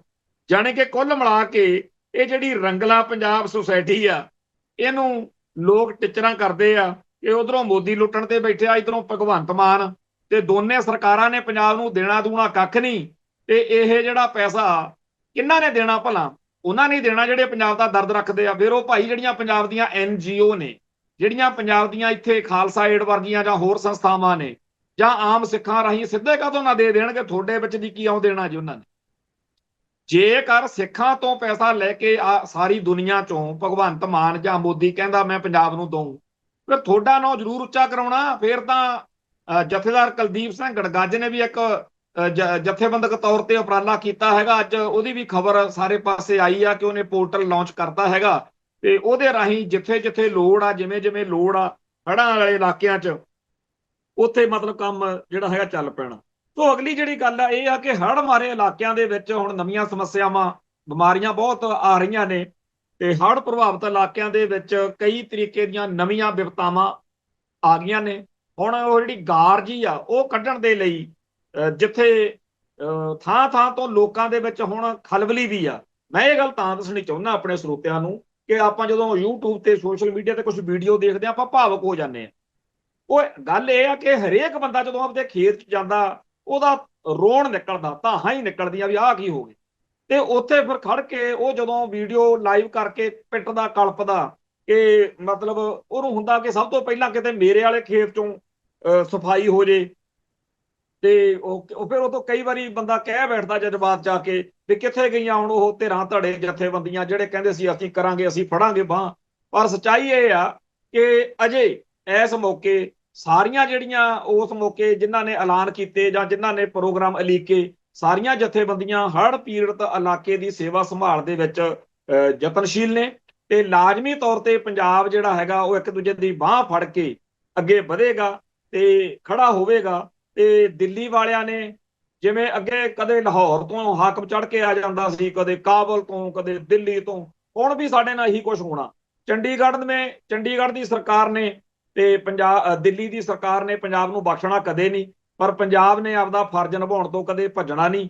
ਸੋ ਦੁਨੀਆ ਭਰ ਦੇ ਵਿੱਚ ਬੈਠੇ ਹੋਏ ਜਿਹੜੇ ਪੰਜਾਬੀ ਭਰਾ ਨੇ, ਖਾਸ ਤੌਰ ਦੇ ਉੱਤੇ ਉਹ ਲੋਕ ਜਿਹੜੇ ਪੰਜਾਬੀਆਂ ਦੇ ਕਰਜ਼ਦਾਰ, ਅਹਿਸਾਨਮੰਦ ਸਮਝਦੇ ਆਪਦੇ ਆਪ ਨੂੰ, ਚਾਹੇ ਉਹ ਭਾਰਤ ਚੋਂ ਅੱਡ ਅੱਡ ਸੂਬਿਆਂ ਚੋਂ ਆ, ਚਾਹੇ ਪੰਜਾਬ ਤੋਂ ਬਾਹਰੋਂ ਆ, ਭਾਰਤ ਤੋਂ ਬਾਹਰੋਂ ਆ, ਉਹ ਸਾਰੇ ਜਣੇ ਸਾਥ ਸਹਿਯੋਗ ਦੇ ਰਹੇ ਨੇ। ਤੇ ਜਿੰਨੀ ਵੀ ਜਲਦੀ ਹੋ ਸਕਿਆ ਪੰਜਾਬ ਦਾ ਇਹ ਖਿੱਤਾ ਜਿੱਥੇ ਜਿੱਥੇ ਹੜ੍ਹ ਆਏ ਨੇ ਉਹ ਫੇਰ ਪੈਰਾਂ ਤੇ ਖੜਾ ਹੋ ਜਾਏਗਾ। ਅਗਲੀ ਗੱਲ ਇਹ ਆ ਕਿ ਭਾਸ਼ਾ ਵਿਭਾਗ ਦੇ ਵਿੱਚ ਇੱਕ ਜਫਰ ਨੇ ਬੜੇ ਜਫਰ ਜਾਲਣੇ ਸ਼ੁਰੂ ਕੀਤੇ ਹੋਏ ਆ, ਜਸਵੰਤ ਸਿੰਘ ਜਫਰ। ਇਹ ਐਂਟੀ ਸਿੱਖ ਜਿਹਾ ਬੰਦਾ, ਕਾਮਰੇਡੀ ਜੇ ਖਿਆਲਾਂ ਦਾ, ਸਮਝਦੇ ਆਪਦੇ ਆਪ ਨੂੰ ਬਹੁਤ ਸਿਆਣਾ, ਤੇ ਅਕਸਰ ਹੀ ਸੋਸ਼ਲ ਮੀਡੀਆ ਦੇ ਉੱਤੇ ਕਮਲੇ ਦਾ ਜਿਹੜਾ ਕਿਸੇ ਨਾ ਸਿਆਪਾ ਪਾਈ ਫਿਰਦਾ ਰਿਹਾ। ਪਤਾ ਨਹੀਂ ਭਗਵੰਤ ਮਾਨ ਦੀ ਸਰਕਾਰ ਨੂੰ ਕੀ ਦਿਖਿਆ ਬਈ ਉਹਨੇ ਚੱਕ ਕੇ ਇਹਨੂੰ ਭਾਸ਼ਾ ਵਿਭਾਗ ਦਾ ਜਿਹੜਾ ਡਾਇਰੈਕਟਰ ਆ ਉਹ ਲਾਤਾ। ਜਿੱਦਣ ਤੋਂ ਇਹ ਲੱਗਿਆ ਕੋਈ ਨਾ ਕੋਈ ਕੰਜਰਖਾਨਾ ਉੱਥੇ ਪਿਆ ਹੀ ਰਹਿੰਦਾ। ਹੁਣ ਇਹ ਜਿਹੜਾ ਇਹਨੇ ਉੱਥੇ ਕੁਛ ਭਰਤੀ ਕੀਤੇ ਆ ਬੰਦੇ ਖੋਜ ਸਹਾਇਕ ਦੇ ਨਾਂ ਤੇ, ਉਹਨਾਂ ਦਾ ਬੜਾ ਰੱਪੜ ਪਿਆ ਹੋਇਆ। ਸੱਚੀ ਗੱਲ ਇਹ ਆ ਕਿ ਸਾਰੇ ਪੰਜਾਬ ਦੇ ਵਿੱਚੋਂ ਆਪਦੇ ਵਰਗੇ ਐਂਟੀ ਸਿੱਖ ਤੇ ਕਾਮਰੇਡ ਬੰਦੇ ਲੱਭ ਕੇ ਇਹਨੇ ਉੱਥੇ ਭਰਤੀ ਕੀਤੇ ਆ। ਤੇ ਜਿਹੜਾ ਅਧੀਨ ਸੇਵਾਵਾਂ ਚੋਣ ਬੋਰਡ ਆ, ਉਹਨਾਂ ਨੇ ਪਹਿਲਾਂ ਵਾਰਨਿੰਗ ਵੀ ਦਿੱਤੀ ਸੀ ਕਿ ਤੁਸੀਂ ਭਾਸ਼ਾਵਾਂ ਦੇ ਮਾਹਿਰ ਚੁਣੋ, ਪਰ ਇਹਨਾਂ ਨੇ ਤਕਨੀਕੀ ਮਾਹਿਰ ਚੁਣੇ। ਹੁਣ ਇਹ ਜਿਹੜਾ ਮਾਮਲਾ ਅੱਜ ਮੀਡੀਆ ਵਿੱਚ ਵੀ ਆ ਗਿਆ ਵਾ ਤੇ ਇਹਦੇ ਖਿਲਾਫ ਕਾਫੀ ਜ਼ਿਆਦਾ ਚਰਚਾ ਛਿੜੀ ਹੋਈ ਆ। ਸੱਚੀ ਗੱਲ ਇਹ ਆ ਕਿ ਭਾਸ਼ਾ ਵਿਭਾਗ ਨੇ ਪੰਜਾਬ ਨੂੰ ਬੀਤੇ ਦੌਰ ਵਿੱਚ ਬੜਾ ਕੁਝ ਦਿੱਤਾ। ਮੇਰੇ ਆਪ ਦੀ ਲਾਇਬ੍ਰੇਰੀ ਦੇ ਵਿੱਚ ਬਹੁਤ ਹੀ ਵਧੀਆ ਕਿਤਾਬਾਂ ਜਿਨ੍ਹਾਂ ਨੂੰ ਮੈਂ ਮੰਨਦਾ ਉਹ ਭਾਸ਼ਾ ਵਿਭਾਗ ਦੀਆਂ ਨੇ। ਮਹਾਨ ਕੋਸ਼ ਵੀ ਜਿਹੜਾ ਪਹਿਲਾ ਮੁੱਢਲਾ ਸੀਗਾ, ਉਹ ਜਦੋਂ ਇਹਨਾਂ ਨੇ ਛਾਪਿਆ ਸੀ ਬੜਾ ਸਸਤਾ ਸੀ। ਕਿਤਾਬਾਂ ਸਸਤੀਆਂ ਤੇ ਵਧੀਆ, ਖਾਸ ਤੌਰ ਤੇ ਗਿਆਨੀ ਗਿਆਨ ਸਿੰਘ ਵਾਲੇ ਪੰਥ ਪ੍ਰਕਾਸ਼ ਦੇ ਦੋਨੇ ਭਾਗ, ਇੱਕ ਪੰਜਾਬੀ ਸ਼ਬਦ ਜੋੜ ਕੋਸ਼, ਬੜੀਆਂ ਕਿਤਾਬਾਂ, ਮਤਲਬ ਕਹਿਣ ਤੋਂ ਭਾਵ ਅਹਿਮ ਕਿਤਾਬਾਂ। ਹਿੰਦੀ ਦੇ ਵਿੱਚ ਵੀ, ਹਿੰਦੀ ਜਿਹੜਾ ਧਰਮ ਨਾਲ ਸੰਬੰਧਿਤ ਸਾਹਿਤ ਆ ਜਾਂ ਹੋਰ ਬੋਲੀਆਂ ਦੇ ਵਿੱਚ ਸਾਹਿਤ ਆ, ਬਹੁਤ ਕਮਾਲ ਦਾ। ਪਰ ਜਿਹੜਾ ਪਿਛਲੇ 15-20 ਸਾਲਾਂ ਤੋਂ 30 ਸਾਲਾਂ ਤੋਂ ਦੇਖਦੇ ਆ ਕੰਮ ਖਰਾਬ ਹੀ ਆ। ਉਹ ਭਾਸ਼ਾ ਵਿਭਾਗ ਨੇ ਪੰਜਾਬ ਦੀ ਭਾਸ਼ਾ ਨੂੰ, ਸੱਭਿਆਚਾਰ ਨੂੰ ਬੀਤੇ ਦੌਰ ਦੇ ਵਿੱਚ ਤਾਂ ਕਾਫੀ ਕੁਝ ਦਿੱਤਾ, ਪਰ ਹੁਣ ਤਾਂ ਬੇੜਾ ਗਰਕ ਹੀ ਕਰਨ ਦੇ ਤੁਲੇ ਹੋਏ ਨੇ। ਹੁਣ ਤਾਂ ਜਸਵੰਤ ਸਿੰਘ ਜਫਰ ਵਰਗੇ ਆ ਗਏ ਜਿਨ੍ਹਾਂ ਨੇ ਪਿਛਲੇ ਦਿਨਾਂ 'ਚ ਜੰਮੂ ਦੇ ਵਿੱਚ 9ਵੇਂ ਪਾਤਸ਼ਾਹ ਦੇ ਸ਼ਹੀਦੀ ਪੁਰਬ ਨੂੰ ਮਨਾਉਂਦਿਆਂ ਗਿੱਧੇ ਭੰਗੜੇ ਪਾ ਲਏ ਤੇ ਉੱਥੇ ਡਿਸਕੋ ਡਾਂਸ ਚੱਲਣ ਲੱਗ ਗਿਆ ਸੀ। ਉਹ ਚਰਚਾ ਹਜੇ ਵਿੱਚ ਹੀ ਆ। ਪਿੱਛੇ ਜੇ ਅਕਾਲ ਤਖਤ ਤੇ ਜਫਰ ਸਾਹਿਬ ਭੁਗਤ ਕੇ ਵੀ ਆਏ ਨੇ ਤੇ ਉਹ ਮਾਮਲਾ ਅਜੇ ਵਿੱਚ ਵਿਚਾਲੇ। ਅੱਜ ਇੱਕ ਪੰਜਾਬੀ ਟ੍ਰਿਬਿਊਨ 'ਚ, ਕੱਲੇ ਪੰਜਾਬੀ ਟ੍ਰਿਬਿਊਨ 'ਚ, ਇਹਨਾਂ ਨੂੰ ਪਤਾ ਨਹੀਂ ਕਿਹਨੇ ਲੁਕੋ ਕੇ ਜੇ ਖਬਰ ਦਿੱਤੀ ਆ ਵੀ ਇਹ ਖਬਰ ਆਪਾਂ ਲਾਉਣੀ ਆ। ਇਹ ਖਬਰ ਦਾ ਟਾਈਟਲ ਹੈਗਾ ਜੀ, ਬੁੱਧੀਜੀਵੀਆਂ, ਲੇਖਕਾਂ ਤੇ ਕਲਾਕਾਰਾਂ ਵੱਲੋਂ ਪ੍ਰਵਾਸੀ ਮਜ਼ਦੂਰਾਂ ਖਿਲਾਫ ਪ੍ਰਚਾਰ ਦਾ ਵਿਰੋਧ।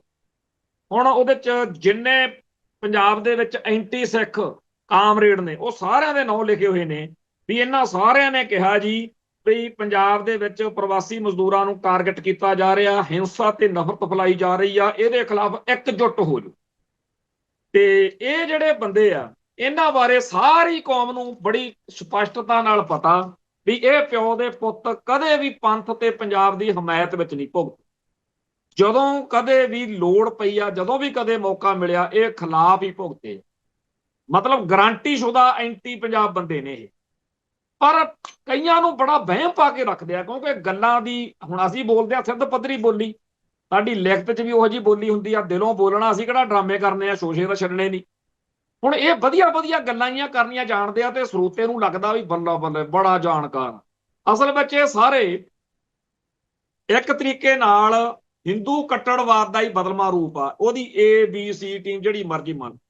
ਇਹਨਾਂ ਨੇ ਅੱਜ ਪ੍ਰਵਾਸੀ ਮਜ਼ਦੂਰਾਂ ਦੇ ਮਸਲੇ ਤੇ ਪੰਜਾਬ ਦੇ ਹਿੱਤਾਂ ਦੇ ਉਲਟ ਜਿਹੜੀ ਸਟੈਂਡ ਲੈਣ ਦੀ ਗੱਲ ਕੀਤੀ ਆ। ਇਹਦੇ ਨਾਲ ਕੀ ਹੋ ਜੂ? ਸੱਚੀ ਗੱਲ ਤਾਂ ਇਹ ਆ ਕਿ ਛਾਨਣਾ ਲੱਗਣਾ ਚਾਹੀਦਾ ਕਿ ਕਿਹੜੇ ਕਿਹੜੇ ਸਥਾਨਕ ਲੋਕਾਂ ਦੇ ਹੱਕ 'ਚ। ਹੁਣ ਦੇਖੋ, ਪੰਜਾਬ ਜਿਹੜਾ ਹੈ ਇਹ ਸਿੱਖ ਹੋਮਲੈਂਡ, ਕਈ ਕਹਿ ਛੱਡਦੇ ਆ ਨਾ ਕਿ ਪੰਜਾਬ ਤੁਹਾਡੇ ਪਿਓ ਦਾ, ਉਦੋਂ ਫਿਰ ਜਵਾਬ ਅੱਜ ਦੀ ਸਾਡੀ ਨੌਜਵਾਨ ਪਨੀਰੀ ਦੇ ਤਾਂ ਜਵਾਬ ਹੀ ਬੜੇ ਨਰਾਲੇ ਹੁੰਦੇ।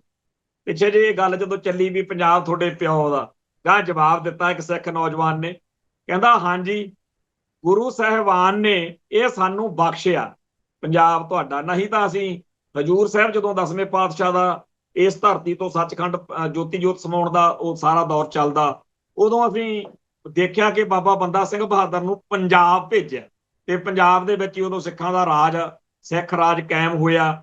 ਇਸ ਧਰਤੀ ਦੀ ਰਾਖੀ ਲਈ ਰਾਖੀ ਪ੍ਰਥਾ ਚੱਲੀ ਮਿਸਲਾਂ ਮੌਕੇ, ਇੱਥੇ ਚੱਪੇ ਚੱਪੇ ਉੱਤੇ ਸਿੱਖਾਂ ਦਾ ਖੂਨ ਡੁੱਲਿਆ ਹੋਇਆ। ਸੋ ਇਹ ਧਰਤੀ ਸਾਡੀ ਹੈ ਪੰਜਾਬ, ਕੋਈ ਵਾਕਿਆ ਹੀ ਪੰਜਾਬ ਸਾਨੂੰ ਸਾਡੇ ਪਿਓ ਨੇ ਦਿੱਤਾ ਹੋਇਆ ਤੇ ਕਲਗੀਧਰ ਪਿਓ ਦਸ਼ਮੇਸ਼ ਪਿਤਾ ਸਾਡੇ, ਉਹਨਾਂ ਨੇ ਸਾਨੂੰ ਇਹ ਬਖਸ਼ਿਸ਼ ਕੀਤੀ ਹੋਈ ਹੈ। ਸੋ ਪੰਜਾਬ ਦੀ ਧਰਤੀ ਉੱਤੇ ਸਿੱਖਾਂ ਦਾ ਸਭ ਤੋਂ ਪਹਿਲਾ ਹੱਕ ਆ। ਬਾਕੀ ਤਾਂ ਸਾਰੇ ਇੱਥੇ ਦਿਨ ਇਕੱਠੀਆਂ ਕਰਦੇ ਆ। ਪੰਜਾਬ ਦਾ ਸੱਭਿਆਚਾਰ ਸਿੱਖ ਸੱਭਿਆਚਾਰ। ਹੁਣ ਕਾਮਰੇਡ ਕਹਿੰਦੇ ਆ ਵੀ ਜਿੰਨਾ ਟਾਈਮ ਸਿੱਖ ਸੱਭਿਆਚਾਰ ਦੀ, ਗੁਰਮਤ ਸੱਭਿਆਚਾਰ ਦੀ ਜੜ ਨਹੀਂ ਨਾ ਪੱਟੀ ਜਾਂਦੀ, ਕਮਿਊਨਿਜ਼ਮ ਦੀ ਜੜ ਨਹੀਂ ਲੱਗਣੀ। ਹਿੰਦੂ ਕਹਿੰਦੇ ਆ ਹਾਏ ਉਹਨਾਂ ਵੇਲਿਆਂ 'ਚ ਤਾਂ ਪੰਜਾਬ ਨੂੰ ਅਸੀਂ ਮਲੇਸ਼ ਧਰਤੀ ਕਹਿੰਦੇ ਰਹੇ ਹਾਂ। ਬੀਤੇ ਦੌਰ ਦੇ ਵਿੱਚ ਬੇਅੰਤ ਇਹੋ ਜਿਹੇ ਇਹਨਾਂ ਦੇ ਇਤਿਹਾਸਕ ਸਬੂਤ, ਗਵਾਹੀਆਂ ਪਈਆਂ ਨੇ ਕਿ ਇਹਨਾਂ ਦੇ ਵੱਡੇ ਵਡੇਰਿਆਂ ਨੇ ਪੰਜਾਬ ਨੂੰ ਬਹੁਤ ਜ਼ਿਆਦਾ ਨਿੰਦਿਆ, ਭੰਡਿਆ, ਮਲੇਸ਼ ਲੋਕ ਜੇ ਉਹ ਪਤਾ ਨਹੀਂ ਕੀ ਕੁਛ ਕਹੇ।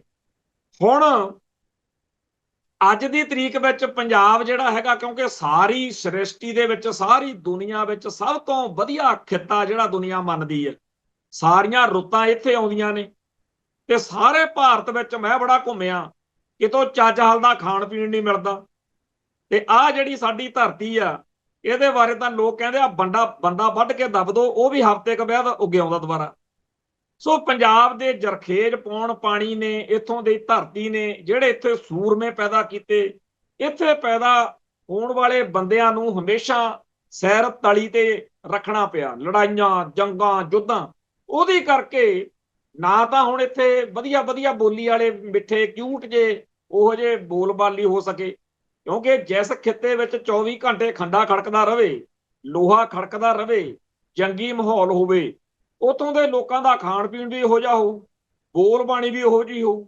ਇਹ ਤਾਂ ਇੱਥੇ ਆ ਕਿਤਾਬ ਪਈ ਆ ਡਾਕਟਰ ਸੁਖਦਿਆਲ ਸਿੰਘ ਦੀ, ਉਹਦੇ 'ਚ ਬੜਾ ਵਿਸਥਾਰ ਨਾਲ ਆਪਾਂ ਪਿੱਛੇ ਜੇ ਗੱਲ ਕੀਤੀ ਵੀ ਸੀ ਕਿ ਇਤਿਹਾਸਕ ਤੌਰ ਤੇ ਸਾਬਤ ਹੋ ਚੁੱਕਿਆ ਕਿ ਜਿਸ ਖਿੱਤੇ ਦੇ ਵਿੱਚ ਸ਼ਾਂਤੀ ਰਹਿੰਦੀ ਆ, ਉੱਥੇ ਨਾਜ਼ੋ ਨਜ਼ਾਕਤ ਵਾਲੇ, ਕਲਾ ਵਾਲੇ ਤੇ ਮਤਲਬ ਆ ਗਾਉਣ ਪਾਣੀ, ਹੋਰ ਲੱਲੜ ਪੱਲੜ ਇਹ ਪੈਦਾ ਹੁੰਦਾ, ਜਿਹਨੂੰ ਵਿਚਾਰ ਕਿਹਾ ਜਾ ਸਕਦਾ। ਦੂਜੇ ਪਾਸੇ ਜਿੱਥੇ ਸੂਰਮਗਤੀ ਦਾ, ਜਿੱਥੇ ਦਲੇਰੀ ਦਾ, ਜਾਂਬਾਜ਼ੀ ਦਾ, ਸਿਰੜ ਦਾ, ਦ੍ਰਿੜਤਾ ਦਾ, ਜਿੱਥੇ ਇਹ ਸਾਰਾ ਕੁਝ ਆ, ਉਹ ਧਰਤੀ ਦੇ ਉੱਤੇ ਕਿਉਂਕਿ ਮਾਹੌਲ ਹੀ ਲੜਾਕੂ ਦਾ, ਲੜਾਕੂ ਬਿਰਤੀ ਚੱਲਣੀ। ਉਹ ਹਿਮਾਲਿਆ ਪਹਾੜ ਦੇ ਪੈਰਾਂ 'ਚ ਵਸਦਾ ਪੰਜਾਬ ਜਿਹੜਾ ਹੈ, ਇਸ ਖਿੱਤੇ ਦੇ ਵਿੱਚ ਜੋ ਚੀਜ਼ਾਂ ਨੇ, ਜੋ ਸਹੂਲਤਾਂ ਨੇ, ਉਹਦੇ ਉੱਤੇ ਬੜੀ ਦੁਨੀਆ ਦੀ ਅੱਖ ਆ। ਪਰ ਸਭ ਤੋਂ ਵੱਧ ਮੈਲੀ ਅੱਖ ਆ ਜਿਹੜੀ, ਉਹ ਹਿੰਦੂਇਜ਼ਮ ਦੀ ਹੈ। ਉਹਨਾਂ ਨੂੰ ਪੰਥ ਇੱਥੇ ਵਸਦਾ। ਸਿੱਖ ਕਹਿੰਦੇ ਨੇ ਪੰਜਾਬ ਜਿਉਂਦਾ ਗੁਰਾਂ ਦੇ ਨਾਂ ਤੇ। ਸਿੱਖ ਕਹਿੰਦੇ ਆ ਸ਼ਾਹ ਮੁਹੰਮਦਾ ਗੱਲ ਤਾਂ ਸੋਈ ਹੋਣੀ, ਜਿਹੜੀ ਕਰੇਗਾ ਖਾਲਸਾ ਪੰਥ ਮੀਆਂ। ਤੇ ਬ੍ਰਾਹਮਣਵਾਦ ਨੂੰ ਇੱਕ ਬਿਮਾਰੀ ਹੈ। ਉਹ ਕੀ ਆ? ਮੇਰੇ ਤੋਂ ਬਿਨਾ ਕੋਈ ਹੋਰ ਨਹੀਂ ਹੋਣਾ ਚਾਹੀਦਾ। ਹਿੰਦੂਇਜ਼ਮ ਦੀ ਇਹ ਜਿਹੜੀ ਬਿਮਾਰੀ ਆ ਨਾ ਜੀ, ਭਈ ਮੈਂ ਹੀ ਮੈਂ ਹਾਂ, ਮੇਰੇ ਤੋਂ ਬਗੈਰ ਹੋਰ ਕੋਈ ਨਹੀਂ, ਮੇਰੇ ਬਰਾਬਰ ਦਾ ਕੋਈ ਨਹੀਂ। ਬ੍ਰਾਹਮਣ ਸ਼੍ਰੇਸ਼ਟ ਹੈ, ਬ੍ਰਾਹਮਣ ਦੀ ਬੋਲੀ ਸੰਸਕ੍ਰਿਤ ਸ਼੍ਰੇਸ਼ਟ ਹੈ, ਬ੍ਰਾਹਮਣ ਦੇ ਗਪੌੜੇ ਸ਼੍ਰੇਸ਼ਟ ਨੇ, ਬ੍ਰਾਹਮਣ ਦੇ ਲਿਖਤਾਂ ਸ਼੍ਰੇਸ਼ਟ ਨੇ। ਤੋ ਬ੍ਰਾਹਮਣ ਅਤੇ ਬ੍ਰਾਹਮਣਵਾਦ ਦੀ ਸ਼੍ਰੇਸ਼ਟਤਾ ਦੇ ਹੰਕਾਰ ਵਿੱਚ ਜੋ ਸੁਭਾਅ ਬਣਨਾ, ਉਹਦੇ ਵਿੱਚ ਆਹੀ ਕੁਝ ਹੋਣਾ। ਹੁਣ ਇੱਕ ਪਾਸੇ ਸਿੱਖ ਇਜ਼ਮ ਹੈ, ਸਿੱਖ ਇਜ਼ਮ ਦੀਆਂ ਚੰਗਿਆਈਆਂ ਹੀ ਕਈ ਵਾਰੀ ਉਹਦੇ ਪੈਰਾਂ ਦੀਆਂ ਬੇੜੀਆਂ ਬਣੀਆਂ ਨੇ, ਉਲਟ ਭੁਗਤੀਆਂ ਚੀਜ਼ਾਂ। ਹੁਣ ਸਾਡਾ ਜਿਹੜਾ ਸਿੱਖ ਸੱਭਿਆਚਾਰ ਆ, ਉਹ ਤਾਂ ਸਹਿ ਹੋਂਦ ਦਾ, ਸਰਬ ਸਾਂਝੀ ਵਾਲਤਾ ਦਾ। ਹੁਣ ਇੱਕ ਪਾਸੇ ਇਹ ਜੱਕੜ ਮਾਰਦੇ ਆ, ਪਤਾ ਨਹੀਂ ਵਸੂਦੇਵ ਕੁਟੰਬਮ ਹੈ ਜਾਂ ਕੁਝ ਕਰਦੇ ਹੁੰਦੇ ਆ, ਉਹ ਸਾਰਿਆਂ ਨੂੰ ਕਹਿੰਦੇ ਪਿਆਰ ਕਰਦਾ। ਕਾਹਦਾ ਪਿਆਰ ਕਰਦੇ ਹੋ? ਤੁਹਾਡੇ ਤਾਂ ਧਰਮ ਦਾ ਆਧਾਰ ਹੀ ਜਾਤ ਵਰਣ ਦੀ ਵੰਡ ਵਾ। ਤੁਹਾਡੇ ਤਾਂ ਧਰਮ ਦਾ, ਤੁਹਾਡੇ ਆਸ਼ੇ ਦਾ, ਤੁਹਾਡੇ ਅਕੀਦੇ ਦਾ ਅਸੂਲ ਹੀ ਡਿਸਕ੍ਰਿਮੀਨੇਸ਼ਨ ਆ। ਇਹ ਜਿੱਥੇ ਪੂਜਾ ਅਰਚਨਾ ਕਰਨੀ ਆ, ਜਿਹਨੂੰ ਮੰਦਿਰ ਕਹਿੰਦੇ, ਉੱਥੇ ਜੀ ਫਲਾਨਾ ਨਹੀਂ ਆ ਸਕਦਾ, ਫਲਾਨਾ ਪੂਜਾ ਨਹੀਂ ਕਰ ਸਕਦਾ, ਫਲਾਨੇ ਦੇ ਭਾਂਡੇ ਆ ਹੋਣਗੇ, ਫਲਾਨਾ ਨੀਵੀਂ ਜਾਤ, ਫਲਾਨਾ ਧਮਕਾਨੀ ਜਾਤ, ਫਲਾਨਾ ਆ ਨਹੀਂ ਖਾ ਸਕਦਾ, ਫਲਾਨਾ ਆ ਨਹੀਂ ਪੀ ਸਕਦਾ। ਹੁਣ ਇੱਧਰ ਸਾਡੇ ਬਿਲਕੁਲ ਉਲਟ, ਕਿ ਚਾਹੇ ਕੋਈ ਮਰਜ਼ੀ ਆ, ਰਾਜਾ ਹੋਵੇ ਫਕੀਰ ਹੋਵੇ, ਇੱਕ ਬਰਾਬਰ ਆ, ਕਾਲਾ ਹੋਵੇ ਗੋਰਾ ਹੋਵੇ, ਇੱਕ ਬਰਾਬਰ ਆ, ਕੋਈ ਵੱਡਾ ਨਹੀਂ ਕੋਈ ਛੋਟਾ ਨਹੀਂ। ਤੇ ਜਿਹੜਾ ਇਹੋ ਜਿਹੇ ਪਖੰਡ ਕਰਦਾ, ਉਹਨੂੰ ਕਹਿੰਦੇ ਆ ਹਿੰਦੂ ਆ, ਬ੍ਰਾਹਮਣਵਾਦ ਦਾ ਇਹ ਝੰਡਾ ਬਰਦਾਰ ਆ, ਇਹ ਸਿੱਖ ਹੋ ਹੀ ਨਹੀਂ ਸਕਦਾ। ਉਹ ਸਿੱਖ ਹੈ ਹੀ ਨਹੀਂ ਜਿਹੜਾ ਜਾਤ ਪਾਤ ਨੂੰ ਮੰਨਦਾ। ਸਿੱਖ ਹੁੰਦਾ ਹੀ ਉਹ ਆ ਜਿਹੜਾ ਜਾਤ ਪਾਤ ਤੋਂ ਰਹਿਤ ਆ। ਹੁਣ ਇਸ ਤਰ੍ਹਾਂ ਦਾ ਜਿਹੜਾ ਹਿਸਾਬ ਕਿਤਾਬ ਆ, ਉਹਦੇ ਵਿੱਚ ਸਾਡੇ ਬੰਦਿਆਂ ਨੂੰ ਤਾਂ ਬੜਾ ਲੇਟ ਸਮਝ ਆਈ। 550 ਸਾਲ ਹੋ ਗਿਆ, 5 ਸਦੀਆਂ ਦਾ ਵੈਰ। ਇਹ ਤਾਂ ਉਸ ਦਿਨ ਤੋਂ ਹੀ ਸਿੱਖੀ ਦੀਆਂ ਜੜ੍ਹਾਂ ਵੱਢਣ ਨੂੰ ਫਿਰਦੇ ਆ, ਜਿੱਦਣ ਤੋਂ ਬਾਬੇ ਨਾਨਕ ਨੇ ਇਹਨਾਂ ਦਾ ਜਨੇਊ ਤੋਂ ਇਨਕਾਰ ਕੀਤੀ। ਪਰ ਉਦੋਂ ਇਹਨਾਂ ਦੇ ਪੈਂਦੀਆਂ ਸੀ ਜੁੱਤੀਆਂ, ਕਦੇ ਕੋਈ ਤੀਵੀਂ ਚੱਕ ਕੇ ਲੈ ਗਿਆ, ਕਦੇ ਕੋਈ ਇਹਨਾਂ ਦੇ ਰਾਜੇ ਦੀ ਰਾਣੀ ਵਿਆਹ ਲਈ, ਉਹ ਸਾਰਾ ਕੁਝ ਜਿਹੜਾ ਚੱਲਦਾ ਹੀ ਆਪਾਂ ਨੂੰ ਪਤਾ। ਹੁਣ ਆ ਗਿਆ 1947 ਮੌਕੇ, ਅੰਗਰੇਜ਼ ਦੇ ਜਾਣ ਤੋਂ ਬਾਅਦ ਜਿਹੜਾ ਆਹ ਡੈਮੋਕ੍ਰੇਸੀ ਦਾ ਪਖੰਡ। ਕਿਉਂਕਿ ਉਦੋਂ ਪਹਿਲਾਂ ਤਾਂ ਗੌਣਵਾਨ ਹੋਵੋਗੇ, ਬਲਸ਼ਾਲੀ ਹੋਵੋਗੇ ਤਾਂ ਤੁਸੀਂ ਸੱਤਾ ਮਾਣ ਸਕਦੇ ਹੋ। 1947 ਮੌਕੇ ਕਹਾਣੀ ਕੁਝ ਨਵੀਂ ਹੋਈ, ਹੱਥ 'ਚ ਆ ਗਈ ਵੀ ਜਿਹਦੇ ਕੋਲੇ ਵੋਟਾਂ ਜ਼ਿਆਦਾ ਨੇ ਉਹਦੇ ਕੋਲੇ ਸੱਤਾ। ਹੁਣ ਵੋਟਾਂ ਦਾ ਭੇਡਾਂ ਦੀਆਂ ਜ਼ਿਆਦਾ ਹੁੰਦੀਆਂ ਨੇ। ਸੋ ਜਿਹੜਾ ਅਸੀਂ ਇਹਨਾਂ ਦਾ ਧਰਮ ਬਚਾਇਆ, ਅਸੀਂ ਇਹਨਾਂ ਦੀਆਂ ਇੱਜ਼ਤਾਂ ਬਚਾਈਆਂ, ਉਹ ਸਾਰਾ ਕੁਝ ਭੁੱਲ ਕੇ। ਵੈਸੇ ਜੇ ਕੋਈ ਅਣਖ ਗੈਰਤ ਵਾਲਾ ਸੱਭਿਆਚਾਰ ਹੁੰਦਾ, ਕੋਈ ਹੋਰ ਕੌਮ ਹੁੰਦੀ, ਉਹ ਕਹਿੰਦੇ ਵੀ ਯਾਰ ਜਦੋਂ ਆਪਣੇ ਛੱਤਰ ਫਿਰਦਾ ਸੀ ਉਦੋਂ ਸਿੱਖਾਂ ਨੇ ਜੋ ਕੁਝ ਆਪਣੇ ਲਈ ਕੀਤਾ, ਸਿੱਖ ਧਰਮ ਨੇ, ਸਿੱਖ ਗੁਰੂ ਸਾਹਿਬਾਨ ਨੇ, ਤੇ ਆਪਣਾ ਹੁਣ ਫਰਜ਼ ਬਣਦਾ। ਤੇ ਉਹ ਗੱਲ ਜਿਹੜੀ ਸੀ ਉਦੋਂ ਇਹਨਾਂ ਨੂੰ ਇਹ ਕਹਿਣਾ ਚਾਹੀਦਾ ਸੀ, ਸਿੰਘੋ ਸਰਦਾਰੋ ਹੁਣ ਤੁਸੀਂ ਪਾਸੇ ਹੋ ਕੇ ਬਹਿ ਜਾਓ, ਹੁਣ ਤੁਹਾਡੀ ਅਸੀਂ ਸੇਵਾ ਕਰਾਂਗੇ। ਇੰਨੀ ਵੱਡੀ ਸੇਵਾ ਕਿ ਦੁਨੀਆ ਇਤਿਹਾਸ ਵਿੱਚ ਲਿਖੂ ਦੇਖੂ ਕਿ ਯਾਰ ਜੇ ਹਿੰਦੂਆਂ ਦਾ ਧਰਮ ਬਚਾਇਆ ਸੀ ਤਾਂ ਸਿੱਖਾਂ ਦੇ ਬਾਅਦ ਵਿੱਚ ਜਦੋਂ ਉਹਨਾਂ ਕੋਲੇ ਸੱਤਾ ਆਈ ਤਾਂ ਇਹਨਾਂ ਨੇ ਕਿਹੜਾ ਘੱਟ ਕੀਤੀ, ਕਮਾਲ ਕਰਤੀ ਸਿੱਖਾਂ ਹਿੰਦੂਆਂ ਨੇ। ਪਰ ਕਹਾਣੀ ਇੱਧਰ ਉਲਟ ਹੋ ਗਈ। ਹੁਣ ਗੱਲਾਂ ਦੋ ਹੁੰਦੀਆਂ, ਜਾਂ ਤਾਂ ਸਿੱਖ ਭਾਰਤ ਵਿੱਚ ਇਸ ਤਰੀਕੇ ਨਾਲ ਉਹਨਾਂ ਨਾਲ ਵਿਹਾਰ ਹੁੰਦਾ ਕਿ ਹਰੇਕ ਸਿੱਖ ਕਹਿੰਦਾ ਫਿਰਦਾ ਸਾਰੇ ਜਹਾਂ ਸੇ ਅੱਛਾ ਹਿੰਦੁਸਤਾਨ ਹਮਾਰਾ, ਤੇ ਜਾਂ ਫਿਰ ਸਿੱਖ ਕੋਈ ਹੋਰ ਗੱਲ ਕਹਿੰਦੇ। ਪਰ ਬਾਹਮਣਵਾਦ ਨੇ, ਹਿੰਦੂ ਇਜ਼ਮ ਨੇ ਜੋ ਕੁਝ ਕੀਤਾ ਉਹਦੇ ਨਾਲ ਹੁਣ ਹਰੇਕ ਸਿੱਖ ਇੱਕੋ ਗੱਲ ਕਹਿੰਦਾ, ਮੁੱਦ ਤੇ ਬੀਤੀ ਹੈ ਜ਼ੁਲਮੋ ਸਿਤਮ ਸਹਤੇ ਹੁਏ, ਸ਼ਰਮ ਸੀ ਆਤੀ ਹੈ ਇਸ ਵਤਨ ਕੋ ਵਤਨ ਕਹਤੇ। ਹੁਣ ਇਹ ਜਿਹੜੀ ਗੱਲ ਹੈ ਇਹ ਕੱਲੀ ਇੱਕ ਬੰਦੇ ਦੀ ਨਹੀਂ, ਇਹ ਸਮੂਹਕ ਤੌਰ ਤੇ ਇਹ ਗੱਲ ਜਦੋਂ ਸਿੱਖਾਂ ਦੇ ਪੱਲੇ ਪਾਈ, ਉਹ ਕਿਹਨਾਂ ਨੇ ਪਾਈ? ਸਿੱਖ ਤਾਂ ਨਨਕਾਣਾ ਸਾਹਿਬ ਤੇ ਹੋਰ ਸਾਰਾ ਕੁਝ ਛੱਡ ਕੇ ਇਹਨਾਂ ਦੇ ਨਾਲ ਤਾਂ ਰਲੇ ਸੀ ਵੀ ਇੱਜ਼ਤ ਨਾਲ ਦਿਨ ਕੱਟੀਆਂ ਕਰਾਂਗੇ। ਇਹ ਕਹਿੰਦੇ ਸਿੱਖ ਹਿੰਦੂ ਨੇ। ਸਭ ਤੋਂ ਗੰਦੀ ਗਾਲ ਆ ਜਿਹੜੀ ਇੱਕ ਸਿੱਖ ਲਈ ਉਹ ਇਹ ਹੈ। ਹੁਣ ਸਿੱਖਾਂ ਦੇ ਧਰਮ ਨੂੰ, ਸਿੱਖਾਂ ਦੀ ਬੋਲੀ ਨੂੰ, ਸਿੱਖ ਧਰਮ ਦੇ ਸੱਭਿਆਚਾਰ ਨੂੰ ਖਤਮ ਕਰਨ ਦੇ ਉੱਤੇ ਲੱਕ ਬੰਨਿਆ ਹੋਇਆ। ਕਰੋੜਾਂ ਰੁਪਈਏ ਖਰਚ ਰਹੇ ਨੇ, ਝੂਠ ਤੂਫਾਨ ਬੋਲ ਰਹੇ ਨੇ, ਸਿੱਖਾਂ ਦੇ ਵਿੱਚੋਂ ਚੁਣ ਚੁਣ ਕੇ ਬੰਦੇ ਮਾਰੇ ਜਾ ਰਹੇ ਨੇ। ਹੁਣ ਇਹ ਸਾਰੇ ਕਾਸੇ ਦੇ ਬਾਵਜੂਦ ਵਾਹ ਕੋਈ ਚੱਲਦੀ ਨਹੀਂ। ਕਿਉਂ?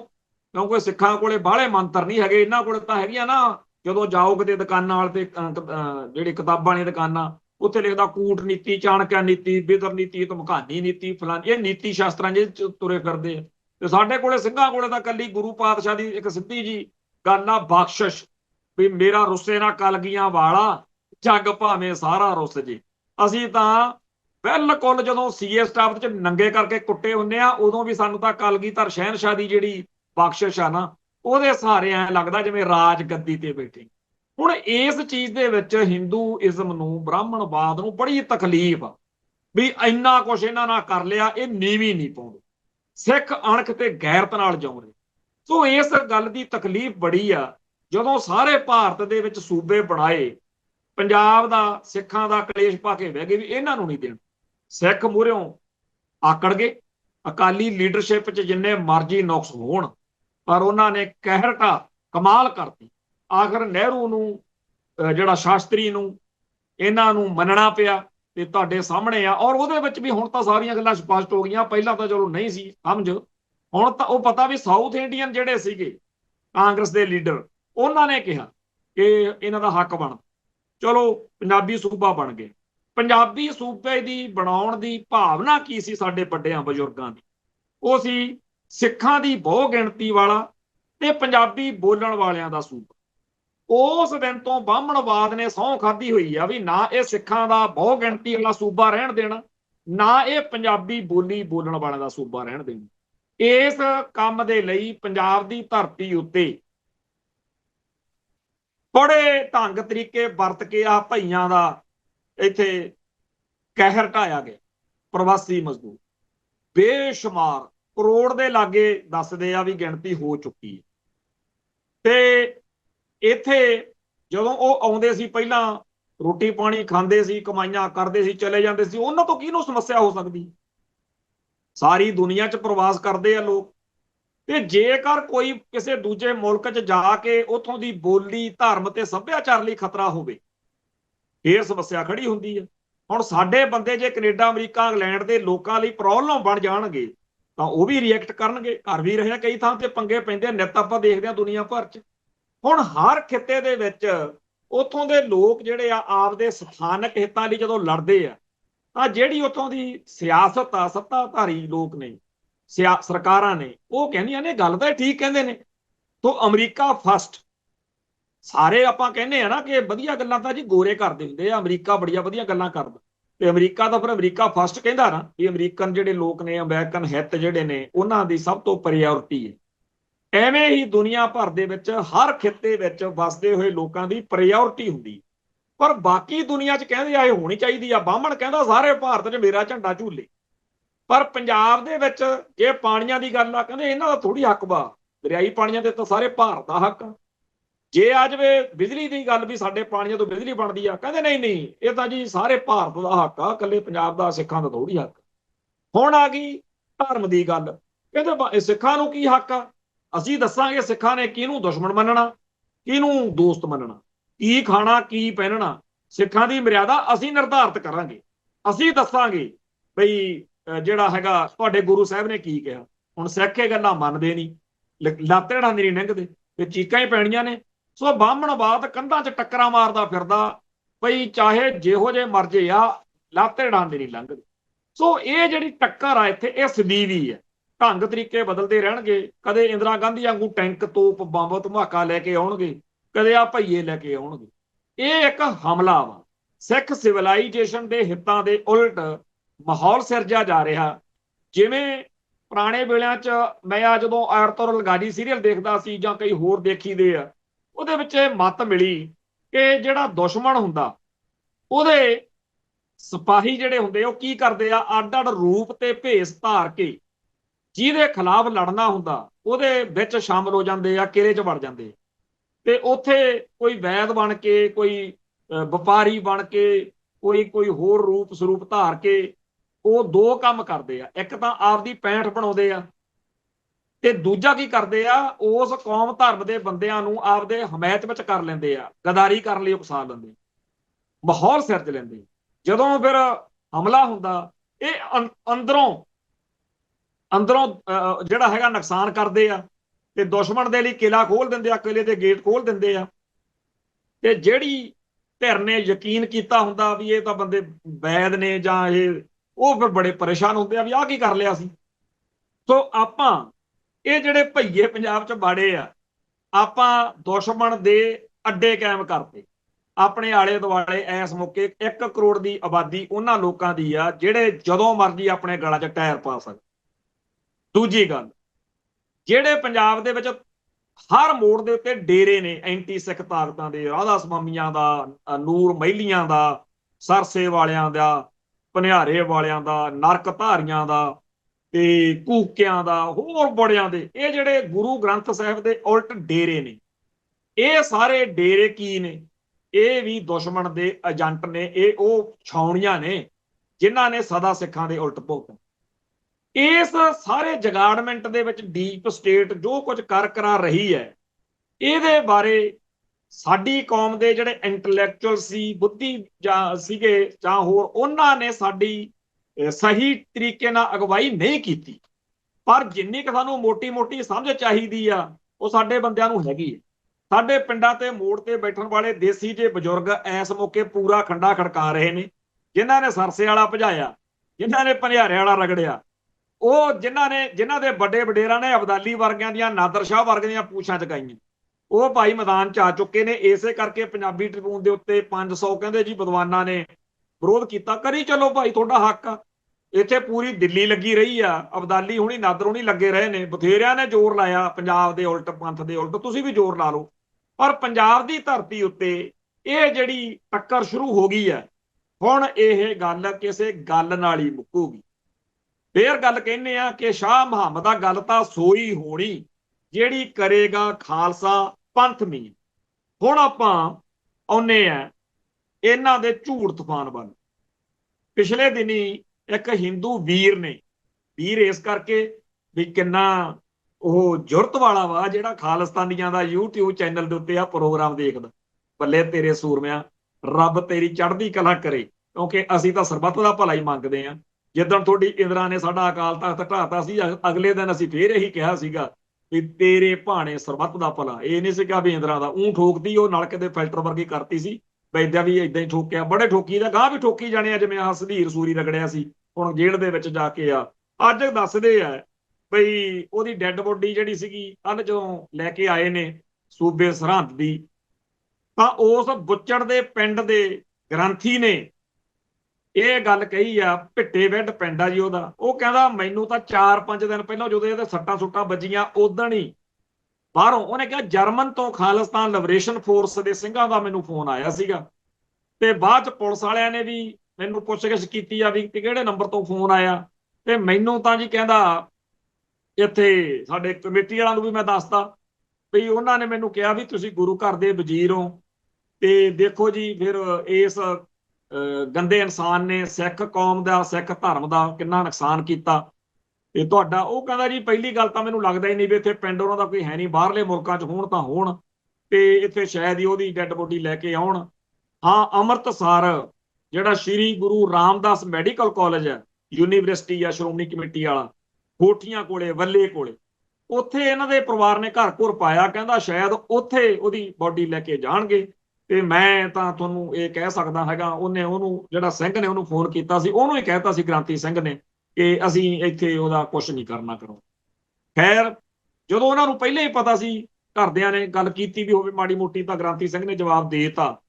ਤਾਂ ਕੱਲ ਫਿਰ ਦੱਸਦੇ ਆ ਵੀ ਉਹਦੀ ਜਿਹੜੀ ਬੋਡੀ ਆ ਉਹ ਇੱਥੇ ਲੈ ਗਏ, ਜਿਹੜਾ ਹੋਠੀਆਂ ਵਾਲਾ ਉਹਨਾਂ ਦਾ ਘਰ ਵਾ, ਸ਼੍ਰੋਮਣੀ ਕਮੇਟੀ ਵਾਲੇ ਆਪਣੇ ਯੂਨੀਵਰਸਿਟੀ ਦੇ ਕੋਲੇ, Shri Guru Ramdas medical college and university, ਇੱਥੇ ਰਾਤ ਨੂੰ ਰੱਖਿਆ ਹੋਣਾ। ਅੱਜ ਦੁਪਹਿਰਿਓਂ ਮਾੜੀ ਮਾੜੀ ਜੀ ਇੱਕ ਕਨਸੋ ਆਈ ਸੀ ਵੀ ਇਧਰਲੇ ਪਾਸੇ ਛਾਪਾ ਰਾਮ ਸਿੰਘ ਪਿੰਡ ਆ, ਉੱਥੇ ਲੈ ਕੇ ਗਏ ਨੇ। ਲੱਗਦਾ ਇਹੀ ਆ ਕਿ ਪੰਜਾਬ ਪੁਲਿਸ ਦੇ ਜਿਹੜੇ ਆਪਦੇ ਗੁਰਦੁਆਰਾ ਸਾਹਿਬਾਨ ਬਣਾਏ ਹੋਏ ਨੇ, ਉਹਨਾਂ ਚੋਂ ਕੋਈ ਗ੍ਰੰਥੀ ਲਿਜਾ ਕੇ ਡੰਗ ਸਾਰਿਆ ਹੋਣਾ। ਪਰ ਇੱਕ ਗੱਲ ਹੈ ਵੀ ਪੂਰੀ ਦੀ ਪੂਰੀ ਸਿੱਖ ਕੌਮ ਨੇ ਇਸ ਮਸਲੇ ਤੇ ਏਕਾ ਰੱਖਿਆ। ਦੋ ਗੱਲਾਂ ਕਰਨ ਵਾਲੀਆਂ ਨੇ। ਭਾਈ ਬਾਬਾ ਚਰਨ ਸਿੰਘ ਬੀੜ ਸਾਹਿਬ ਵਾਲਿਆਂ ਦੇ ਪਰਿਵਾਰ ਦੇ ਵਿੱਚੋਂ ਜਿਹੜਾ ਉਹਨਾਂ ਦਾ ਪੋਤਰਾ, ਜਿਹੜੇ 5 ਸਿੰਘਾਂ ਨੇ, 5 ਪਿਆਰੇ ਜਿਹੜੇ ਅਕਾਲ ਤਖਤ ਸਾਹਿਬ ਵਾਲੇ ਆ, ਉਹਨਾਂ ਚ ਭਾਈ ਸਤਨਾਮ ਸਿੰਘ ਖੰਡਾ ਸਾਰੀ ਸੰਗਤ ਜਾਣਦੀ ਆ, ਜਿਹੜਾ ਇੱਥੇ ਖੰਡਾ ਲਾ ਕੇ ਰੱਖਦੇ ਆ ਸ੍ਰੀ ਸਾਹਿਬ ਤੇ, ਬੜੇ ਉਹ ਪੰਥਕ ਤੌਰ ਤੇ ਸਰਗਰਮ ਆ, ਉਹ ਬਾਬਾ ਜੀ ਦੇ ਪਰਿਵਾਰ ਦੇ ਵਿੱਚੋਂ ਆ, ਵਾਰਸ ਆ ਉਹਨਾਂ ਨੂੰ। ਰਾਤ ਉਹਨਾਂ ਨਾਲ ਜਦੋਂ ਗੱਲ ਹੋਈ ਤੇ ਉਹਨਾਂ ਨੇ ਆਪਣੇ ਸੋਸ਼ਲ ਮੀਡੀਆ ਅਕਾਊਂਟ ਤੋਂ ਲਿਖ ਕੇ ਪਾਇਆ ਸੀ ਕਿ ਕੋਈ ਵੀ ਕਿਸੇ ਵੀ ਤਰੀਕੇ ਦਾ ਇਹਦਾ ਸਾਥ ਸਹਿਯੋਗ ਨਾ ਦੇਵੇ।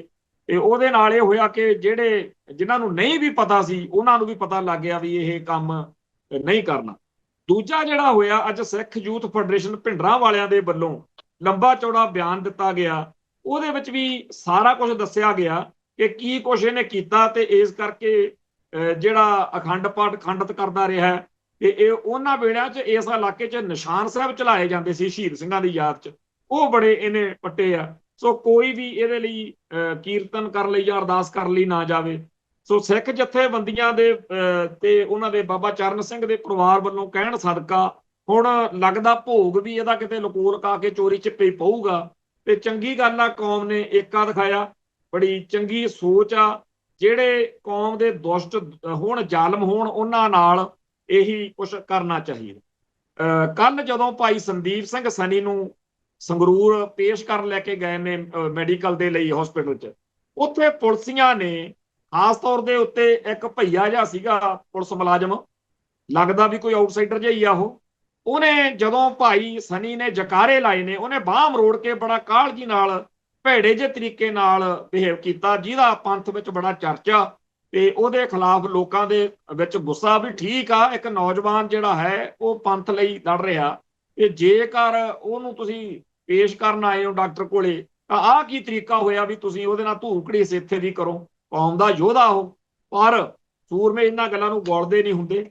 ਹੁਣ ਆਪਾਂ ਦੋ ਨੁਕਤੇ ਆ ਜਿਹੜੇ ਉਹ ਮੈਂ ਸਾਂਝੇ ਕਰਨੇ ਆ। ਇੱਕ ਤਾਂ ਇਹ ਹੈ ਕਿ ਪੁਲਿਸ ਮੁਲਾਜ਼ਮਾਂ ਨੇ, ਪੁਲਿਸ ਅਫਸਰਾਂ ਨੇ, ਜਿਹੜੇ ਭਾਰਤ ਸਰਕਾਰ ਨੇ ਇੱਥੇ ਲਾਏ ਨੇ ਨਾ ਅਫਸਰ, IPS, ਖੰਨੇ ਦੀ ਇੱਕ ਬੀਬੀ ਆ ਜਿਹੜੀ ਸਾਡੇ ਜਿਹੜਾ ਇਸ ਮੌਕੇ ਬੈਂਸ, ਹਰਜੋਤ ਬੈਂਸ ਐਜੂਕੇਸ਼ਨ ਮਿਨਿਸਟਰ ਆ, ਉਹਦੀ ਘਰ ਵਾਲੀ ਆ, ਉਹਨੇ ਵਿਆਹ ਕਰਾਇਆ, ਉਹ ਵੀ ਆਊਟਸਾਈਡਰ ਆ, ਜਾਣਗੇ ਪੰਜਾਬ ਦੀ ਨਹੀਂ ਹੈਗੀ ਵਿਚਾਰੀ। ਇਵੇਂ ਹੀ ਉਹ ਦੂਜੇ ਦਾ ਉੱਥੋਂ ਦਾ SSP ਆ ਜਿਹੜਾ ਬਠਿੰਡੇ ਦਾ।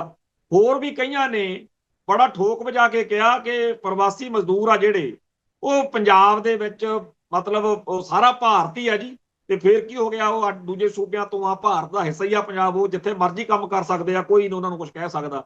ਜਾਣੀ ਕਿ ਪੰਪ ਮਾਰਿਆ ਵੀ ਅਸੀਂ ਬੈਠੇ ਆ, ਜਿਹੜਾ ਸਿੱਖ ਤੁਹਾਨੂੰ ਕੁਝ ਕਹੂਗਾ ਅਸੀਂ ਦੇਖ ਲਾ।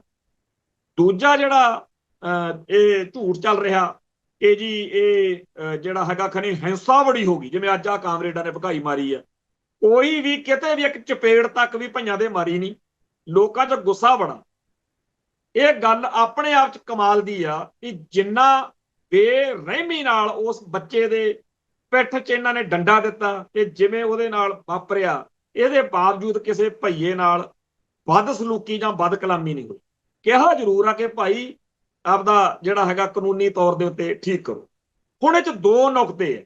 ਪਹਿਲਾ ਤਾਂ ਇਹ ਕਿ ਜਿਹੜੀ ਇਹ ਲੁਧਿਆਣੇ ਦੇ ਡੀਸੀ ਨੇ, ਇਹ ਐਸਐਸਪੀ ਨੇ ਕਿਹਾ ਕਿ ਸਾਰੇ ਭਾਰਤ ਇੱਕ ਵਾ। ਜੇ ਸਾਰਾ ਭਾਰਤ ਇੱਕ ਵਾ ਤਾਂ ਬੀਬੀ ਜੀ ਜਾਂ ਜਿਹੜੇ ਇਹ ਅਫਸਰ ਨੇ ਇਹਨਾਂ ਨੂੰ ਫੜੋ, ਨਾਲ ਆਪਾਂ ਚੱਲਦੇ ਆ। ਇਹਨੂੰ ਕਹਿੰਦੇ ਆ ਵੀ ਗੁਜਰਾਤ ਵਿੱਚ, ਕਰਨਾਟਕਾ 'ਚ, ਤਾਮਿਲਨਾਡੂ 'ਚ, ਉੜੀਸਾ 'ਚ, ਮਹਾਰਾਸ਼ਟਰ 'ਚ, ਹਿਮਾਚਲ 'ਚ, ਉੱਤਰਾਖੰਡ 'ਚ ਅਸੀਂ ਜ਼ਮੀਨ ਖਰੀਦਣੀ ਤੇ ਗਰੰਟੀ ਆ ਵੀ ਜਿੰਨੀ ਅਸੀਂ ਖਰੀਦਾਂਗੇ ਅੱਧੀ ਤੇਰੀ। ਚੱਲ ਸਾਡੇ ਨਾਲ, ਸਾਨੂੰ ਹਿਮਾਚਲ 'ਚ ਜ਼ਮੀਨ ਲੈ ਕੇ ਦੇ, ਜੇ ਸਾਰਾ ਭਾਰਤ ਇੱਕ ਵਾ। ਦੂਜੀ ਗੱਲ, ਉਹ ਸਾਡੀ ਬੋਲੀ ਵਿਗਾੜਦੇ ਆ। ਚੱਲ ਫਿਰ ਮਹਾਰਾਸ਼ਟਰ 'ਚ, ਉੱਥੇ ਹਿੰਦੀ ਬੋਲ ਕੇ ਦਿਖਾ। ਇਹੀ ਅਫਸਰ ਜੇ ਗੁਜਰਾਤ 'ਚ ਹੋਣ, ਮਹਾਰਾਸ਼ਟਰ 'ਚ ਹੋਣ, ਤਾਮਿਲਨਾਡੂ 'ਚ ਹੋਣ, ਕਰਨਾਟਕਾ 'ਚ ਹੋਣ, ਉੜੀਸਾ 'ਚ ਹੋਣ, ਹਿਮਾਚਲ 'ਚ ਹੋਣ ਜਾਂ ਇੱਥੇ ਹੋਣ, ਉੱਥੇ ਕਹਿ ਕੇ ਤਾਂ ਦਿਖਾਉਣ ਜਿਹੜੀਆਂ ਗੱਲਾਂ ਪੰਜਾਬ 'ਚ ਕਰਦੇ ਆ। ਪੰਜਾਬ ਦੇ ਲਈ ਕਾਨੂੰਨ ਹੋਰ ਆ ਤੇ ਬਾਕੀ ਥਾਵਾਂ ਤੇ ਕਾਨੂੰਨ ਹੋਰ। ਪੰਜਾਬ ਤੋਂ ਬਾਹਰ ਉੱਥੇ ਕਹਿ ਕੇ ਦਿਖਾਉਣ ਵੀ ਜਿਹੜਾ ਮਰਜ਼ੀ ਇੱਥੋਂ ਦੀ ਬੋਲੀ ਵਿਗਾੜ ਜਾਵੇ, ਜਿਹੜਾ ਮਰਜ਼ੀ ਇੱਥੋਂ ਆ ਕੇ ਸਾਰਾ ਭਾਰਤ ਇੱਕ ਆ, ਉੱਥੇ ਕਹਿ ਕੇ ਦਿਖਾਓ। ਤਾਂ ਹਿਮਾਚਲ ਦੇ ਲੋਕਾਂ ਨੂੰ ਕੋਈ ਖਾਸ ਫੁੱਲ ਲੱਗੇ ਹੋਏ ਨੇ ਵੀ ਉੱਥੇ ਕਾਨੂੰਨ ਬਣਿਆ ਹੋਇਆ, ਉੱਤਰਾਖੰਡ 'ਚ ਕਾਨੂੰਨ ਬਣਿਆ ਹੋਇਆ, ਹੁਣ ਹਜੇ ਉੱਤਰਾਖੰਡ ਹੋਂਦ 'ਚ ਆਇਆ। ਸੋ ਸਾਰੇ ਭਾਰਤ ਦੇ ਲੋਕ ਇਹ ਝੂਠ ਬੋਲ ਰਹੇ ਨੇ ਕਿ ਪੰਜਾਬ ਵੀ ਭਾਰਤ ਦਾ ਉਵੇਂ ਹਿੱਸਾ ਵਾ। ਅਸਲ ਵਿੱਚ ਹਰੇਕ ਸੂਬੇ ਨੇ ਆਪਦੇ ਸਥਾਨਕ ਲੋਕਾਂ ਦੀ ਬੋਲੀ, ਸਥਾਨਕ ਲੋਕਾਂ ਦਾ ਸੱਭਿਆਚਾਰ, ਰਵਾਇਤਾਂ ਤੇ ਹੋਰ ਸਭ ਕੁਝ ਨੂੰ ਬਚਾਉਣ ਲਈ ਕਾਨੂੰਨ ਬਣਾਏ ਹੋਏ ਨੇ। ਪਰ ਪੰਜਾਬ ਦੇ ਲੋਕਾਂ ਨੂੰ ਝੂਠ ਬੋਲ ਕੇ ਇੱਥੋਂ ਤੱਕ ਕਿ ਸਿਆਸੀ ਪਹਿਲਵਾਨਾਂ ਨੂੰ ਵੀ ਨਾਲ ਰਗੜਿਆ ਹੋਇਆ। ਨਹੀਂ, ਹੁਣ ਤੱਕ ਕਦੋਂ ਦੇ ਕਾਨੂੰਨ ਬਣ ਜਾਣੇ ਸੀ ਜਿਹਦੇ ਨਾਲ ਇਹ ਕਾਨੂੰਨ ਬਣ ਚੁੱਕਿਆ ਹੋਣਾ ਸੀ ਕਿ ਪੰਜਾਬ ਦੇ ਵਿੱਚ ਬਾਹਰੋਂ ਆਏ ਲੋਕਾਂ ਦੀ ਨਾ ਵੋਟ ਬਣ ਸਕਦੀ ਆ, ਨਾ ਇੱਥੇ ਉਹਨਾਂ ਦੀ ਪੱਕੀ ਰਿਹਾਇਸ਼ ਹੋ ਸਕਦੀ ਆ, ਨਾ ਉਹ ਜ਼ਮੀਨ ਜਾਇਦਾਦ ਖਰੀਦ ਸਕਦੇ ਆ। ਜਿਹੜੇ ਬਾਹਰਲੇ ਸੂਬਿਆਂ ਦੇ ਇੱਥੇ ਅਫਸਰ ਲੱਗੇ ਹੋਏ ਨੇ, ਇਹਨਾਂ ਬਾਰੇ ਵੀ ਸ਼ਰਤ ਹੋਣੀ ਸੀ ਕਿ ਪਹਿਲਾਂ ਤੁਹਾਨੂੰ ਪੰਜਾਬ ਦੀ ਬੋਲੀ ਸਿੱਖਣੀ ਪਊਗੀ। ਔਰ ਇਹ ਬਾਕੀ ਭਾਰਤ ਵਿੱਚ ਹੈਗੀਆਂ ਨੇ ਸ਼ਰਤਾਂ, ਪਰ ਸਾਨੂੰ ਤਾਂ ਝੂਠ ਬੋਲਿਆ ਜਾ ਰਿਹਾ। ਆ ਜਿਹੜੇ ਸਾਡੇ ਹਿੰਦੂ ਵੀਰ ਇੱਥੇ ਕੀੜੇ ਕੱਢਣ ਆਉਂਦੇ ਹੁੰਦੇ ਨੇ ਮੇਰੇ ਪ੍ਰੋਗਰਾਮ 'ਚ, ਉਹਨਾਂ ਨੂੰ ਬੇਨਤੀ ਆ ਕਿ YouTube ਤੇ ਜਾ ਕੇ ਨਾ ਦੇਖਿਓ। ਅੱਜ ਇੱਕ ਪੰਜਾਬੀ ਮੁੰਡੇ ਨੇ ਹਰਿਆਣੇ ਦੇ ਨਾਲ ਲੱਗਦਾ ਜਿਹੜਾ ਪੰਜਾਬ ਦੇ ਬਿਲਕੁਲ, ਉਥੋਂ ਦੇ ਪਿੰਡਾਂ ਦੇ ਵਿੱਚ ਜਾ ਕੇ ਇੱਕ ਰਿਪੋਰਟ ਬਣਾਈ ਆ। ਉਥੋਂ ਦੇ ਹਿੰਦੂ ਕਹਿ ਰਹੇ ਨੇ ਹਰਿयाणे ਦੇ कि हमारे हरियाणा में यूपी बिहार के लोग आते हैं, काम करते हैं, फैक्ट्रियों में भी है, लेकिन हम उनकी वोट नहीं बनने देते। पंचायत वाली वोट तो बिल्कुल ही नहीं बन सकती उनकी। ਹੁਣ ਜੇਕਰ ਹਰਿਆਣੇ ਦੇ ਵਿੱਚ ਵੀ ਉਹਨਾਂ ਦੀ ਵੋਟ ਨਹੀਂ ਵੰਡ ਦਿੱਤੀ ਜਾ ਰਹੀ ਤਾਂ ਪੰਜਾਬ ਦੇ ਵਿੱਚ ਯੂਪੀ ਬਿਹਾਰ ਦੇ ਲੋਕਾਂ ਦੀ ਵੋਟ ਕਿਉਂ ਬਣੇ? ਜੇ ਹਿਮਾਚਲ ਦੇ ਵਿੱਚ ਪੰਜਾਬ ਦਾ ਬੰਦਾ ਜ਼ਮੀਨ ਜਾਇਦਾਦ ਨਹੀਂ ਖਰੀਦ ਸਕਦਾ ਤਾਂ ਯੂਪੀ ਬਿਹਾਰ ਦੇ ਲੋਕ ਇੱਥੇ ਜ਼ਮੀਨ ਜਾਇਦਾਦਾਂ ਕਿਵੇਂ ਖਰੀਦਣ? ਸੋ ਸਾਡੇ ਵੀ ਇਸ ਕਾਨੂੰਨ ਬਣਾਉਣ ਦੀ ਲੋੜ ਹੈ, ਪਰ ਕਰੀਏ ਕੀ? ਸਾਡੇ ਤਾਂ ਬਾਦਲ ਦਲ ਵਾਲੇ, ਜਿਨ੍ਹਾਂ ਦੇ ਬਾਰੇ ਕੋਈ ਹੁਣ ਸ਼ੱਕ ਹੀ ਨਹੀਂ ਰਿਹਾ, ਇਹ ਬਣਾਈ ਫਿਰਦੇ ਆ ਪ੍ਰਵਾਸੀ ਮਜ਼ਦੂਰ ਭਵਨ ਜਿਹਾ, ਪਤਾ ਨਹੀਂ ਕੀ ਕੁਛ। ਇਹ ਇੱਕ ਜਿਹੜਾ ਇੱਥੇ ਬਰਮਾ ਮੂਹਰੇ ਲਾਇਆ ਹੋਇਆ ਪ੍ਰਵਾਸੀਆਂ ਦੇ ਵਿੱਚੋਂ, ਭਈਆਂ ਦੇ ਵਿੱਚੋਂ, ਉਹ ਸਿੱਖਾਂ ਨੂੰ ਨਿੱਤ ਅਵਾ ਤਵਾ ਬੋਲੀ ਜਾਂਦਾ।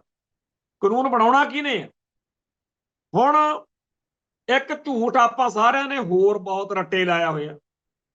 ਹੁਣ ਜਦੋਂ ਗੂਗਲ ਤੇ ਸਰਚ ਮਾਰਦੇ ਆ, ਉੱਥੇ ਸਾਫ਼ ਲਿਖਿਆ ਹੋਇਆ ਹਿੰਦੀ ਜਿਹੜੀ ਆ ਉਹ ਸੰਪਰਕ ਭਾਸ਼ਾ ਆ ਇੱਕ ਦੂਜੇ ਨਾਲ ਗੱਲ ਕਰਨ ਲਈ ਭਾਰਤ, ਪਰ ਰਾਸ਼ਟਰੀ ਭਾਸ਼ਾ ਕੋਈ ਨਹੀਂ ਹੈ।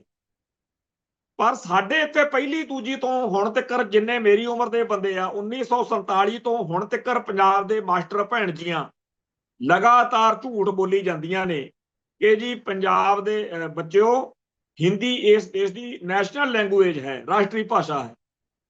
ਉਹ ਹੁਣ ਜਦੋਂ ਲੋਕਾਂ ਨੂੰ ਸਮਝ ਲੱਗ ਰਹੀ ਆ, ਫੇਰ ਪਤਾ ਲੱਗਿਆ ਵੀ ਆਪਾਂ ਤਾਂ ਐਵੇਂ ਹਿੰਦੀ ਨੂੰ ਵੈਲਕਮ ਕਰੀ ਜਾਂਦੇ ਆ। ਆਪਾਂ ਨੂੰ ਤਾਂ ਤਾਮਿਲਨਾਡੂ ਵਾਲਿਆਂ ਵਾਂਗੂ ਥੱਪੜ ਮਾਰਨੇ ਚਾਹੀਦੇ ਆ ਉਹਨਾਂ ਦੇ, ਜਿਹੜੇ ਲੋਕ ਕਹਿੰਦੇ ਆ ਕਿ ਜੀ ਪੰਜਾਬ ਦੇ ਵਿੱਚ ਦੂਜਾ ਇੱਥੇ ਤੁਸੀਂ ਅਸੀਂ ਹਿੰਦੀ ਬੋਲਾਂਗੇ। ਸੋ ਦੱਖਣ ਭਾਰਤ ਦੇ ਵਿੱਚ ਜਿਨ੍ਹਾਂ ਲੋਕਾਂ ਦੇ ਛਿੱਤਰ ਫਿਰਦਾ ਹਿੰਦੀ ਬੋਲਣ ਤੇ, ਇੱਥੇ ਆ ਕੇ ਉਹ ਟੌਰਾ ਮਾਰਦੇ ਆ।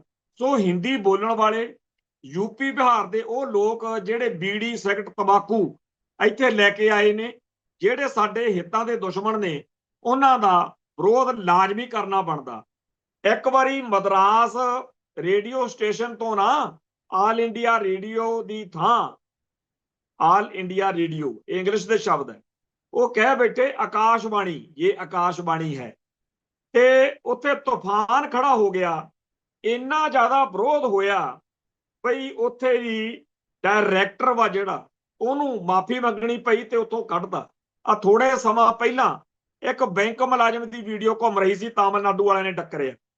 ਉਹਨਾਂ ਸੂਬਿਆਂ ਦੇ ਵਿੱਚ ਸਥਾਨਕ ਬੋਲੀ ਬੋਲਣ ਵਾਲੇ ਦੀ ਹੋਈ ਬੱਲੇ ਬੱਲੇ ਆ ਜਿਹੜੇ ਯੂਪੀ ਬਿਹਾਰ ਵਾਲੇ ਪੰਜਾਬ ਦੇ ਵਿੱਚ ਆ ਕੇ ਕਹਿੰਦੇ ਆ ਜੀ ਚੱਕ ਦਿਆਂਗੇ ਫੱਟੇ ਤੁਹਾਡੇ ਸਿੱਖੋ, ਉੱਥੇ ਰੜਕਦੇ ਨਹੀਂ।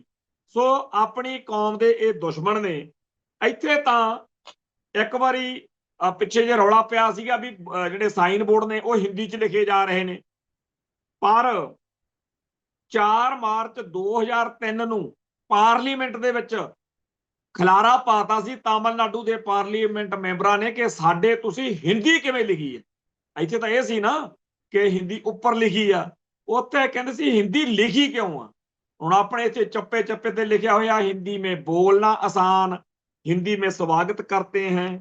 ਸੋ ਪੰਜਾਬ ਦੀ ਧਰਤੀ ਉੱਤੇ ਬਾਕੀ ਭਾਰਤ ਵਾਲੇ ਕਾਨੂੰਨ ਨਹੀਂ ਹੈਗੇ, ਨਹੀਂ ਇੱਥੇ ਵੀ ਨਾ ਯੂਪੀ ਬਿਹਾਰ ਦੇ ਲੋਕ ਆ ਕੇ ਪੰਜਾਬ ਦੀ ਅਣਖ ਗੈਰਤ ਨੂੰ ਵੰਗਾਰਨ ਤੇ ਨਾ ਹੀ ਇੱਥੇ ਹਿੰਦੀ ਦਾ ਬੋਲਬਾਲਾ ਹੋਵੇ। ਹੁਣ ਜਿਹੜੀ ਇਹ ਮੂਵ ਚੱਲ ਰਹੀ ਆ ਇਹ ਬੜੀ ਕਾਮਯਾਬ ਆ, ਕਿਉਂਕਿ ਬਿਲਕੁਲ ਹੀ ਵਾਇਲੈਂਸ ਨਹੀਂ ਹੋ ਰਹੀ ਤੇ ਜਿੰਨੇ ਦੁਸ਼ਮਣ ਨੇ ਸਿੱਖਾਂ ਦੇ, ਚਾਹੇ ਉਹ ਕਾਮਰੇਡ ਨੇ, ਚਾਹੇ ਹਿੰਦੂ ਅੱਤਵਾਦੀ ਨੇ, ਚਾਹੇ ਮੀਡੀਆ ਵਾਲੇ ਨੇ, ਇਹਨਾਂ ਦੀ ਕੋਈ ਵਾਹ ਨਹੀਂ ਚੱਲ ਰਹੀ। ਉਹ ਚਾਹੁੰਦੇ ਆ ਵੀ ਕੋਈ ਨਾ ਕੋਈ ਚੱਕਰ ਵੀ ਉਹ ਬਣੇ, ਕੋਈ ਲੜਾਈ ਪੜਾਈ ਹੋ ਜੇ, ਫਿਰ ਅਸੀਂ ਪੁਲਿਸ ਨੂੰ ਛੱਡ ਦਈਏ ਵੀ ਚੱਕ ਲਿਆਓ ਇਹਨਾਂ ਨੂੰ ਘਰਾਂ ਚੋਂ।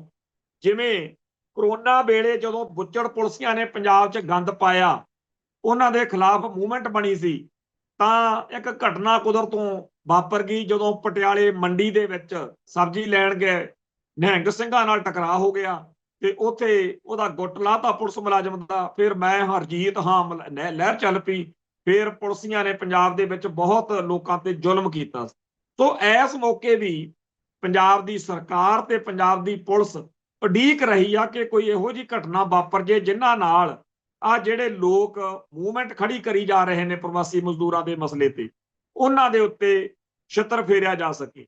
ਉਦੋਂ ਤਾਂ ਭੁਪਿੰਦਰ ਸਿੰਘ ਸੱਜਣ ਘਰੇ ਬੈਠਾ ਆਪਦੇ ਟੀਵੀ ਦੇ ਉੱਤੇ ਚਲਾ ਰਿਹਾ ਸੀ ਪ੍ਰੋਗਰਾਮ, ਉਹਨੂੰ ਉੱਥੋਂ ਚੱਕ ਕੇ ਲੈ ਗਏ ਸੀ। ਇਹੀ ਕੁਝ ਹੁਣ ਕਰਨ ਨੂੰ ਫਿਰਦੇ ਨੇ। ਇਹ ਵੀ ਪਤਾ ਲੱਗਿਆ ਕਿ ਭਗਵੰਤ ਮਾਨ ਦੀ ਸਰਕਾਰ ਨੇ ਕੋਈ ਮੀਟਿੰਗ ਕੀਤੀ ਆ ਜਿਹਦੇ ਵਿੱਚ ਉਹਨਾਂ ਨੇ 50 ਬੰਦਿਆਂ ਦੇ ਨਾਂ ਲਿਸਟਡ ਕੀਤੇ ਆ ਕਿ ਇਹਨਾਂ ਤੇ ਮੁਕੱਦਮੇ ਦਰਜ ਕਰਨੇ ਆ। ਸੁਖਪਾਲ ਸਿੰਘ ਖਹਿਰੇ ਦੇ ਬਾਰੇ ਪੂਰੀ ਚਰਚਾ ਕਿ ਉਹਨੂੰ ਚੱਕ ਕੇ ਫੇਰ ਅੰਦਰ ਕਰਨਾ। ਹੋਰ ਕਿਹਨੂੰ ਚੱਕਦੇ ਆ, ਮਸਲਾ ਇਹੀ ਆ ਕਿ ਪ੍ਰਵਾਸੀ ਮਜ਼ਦੂਰਾਂ ਦੇ ਮਸਲੇ ਤੇ, ਕਿਉਂਕਿ ਕੱਲਾ ਸੁਖਪਾਲ ਸਿੰਘ ਖਹਿਰਾ ਸਥਾਨਕ ਲੋਕਾਂ ਦੇ, ਸਥਾਨਕ ਬੋਲੀ ਦੇ, ਸਥਾਨਕ ਸੱਭਿਆਚਾਰ ਦੇ ਹੱਕ 'ਚ ਡਟਿਆ। ਖੈਰ ਆਖਰੀ ਗੱਲ ਜਿਹੜੀ ਆ ਉਹ ਕਰਨੀ ਜ਼ਰੂਰੀ ਹੈ।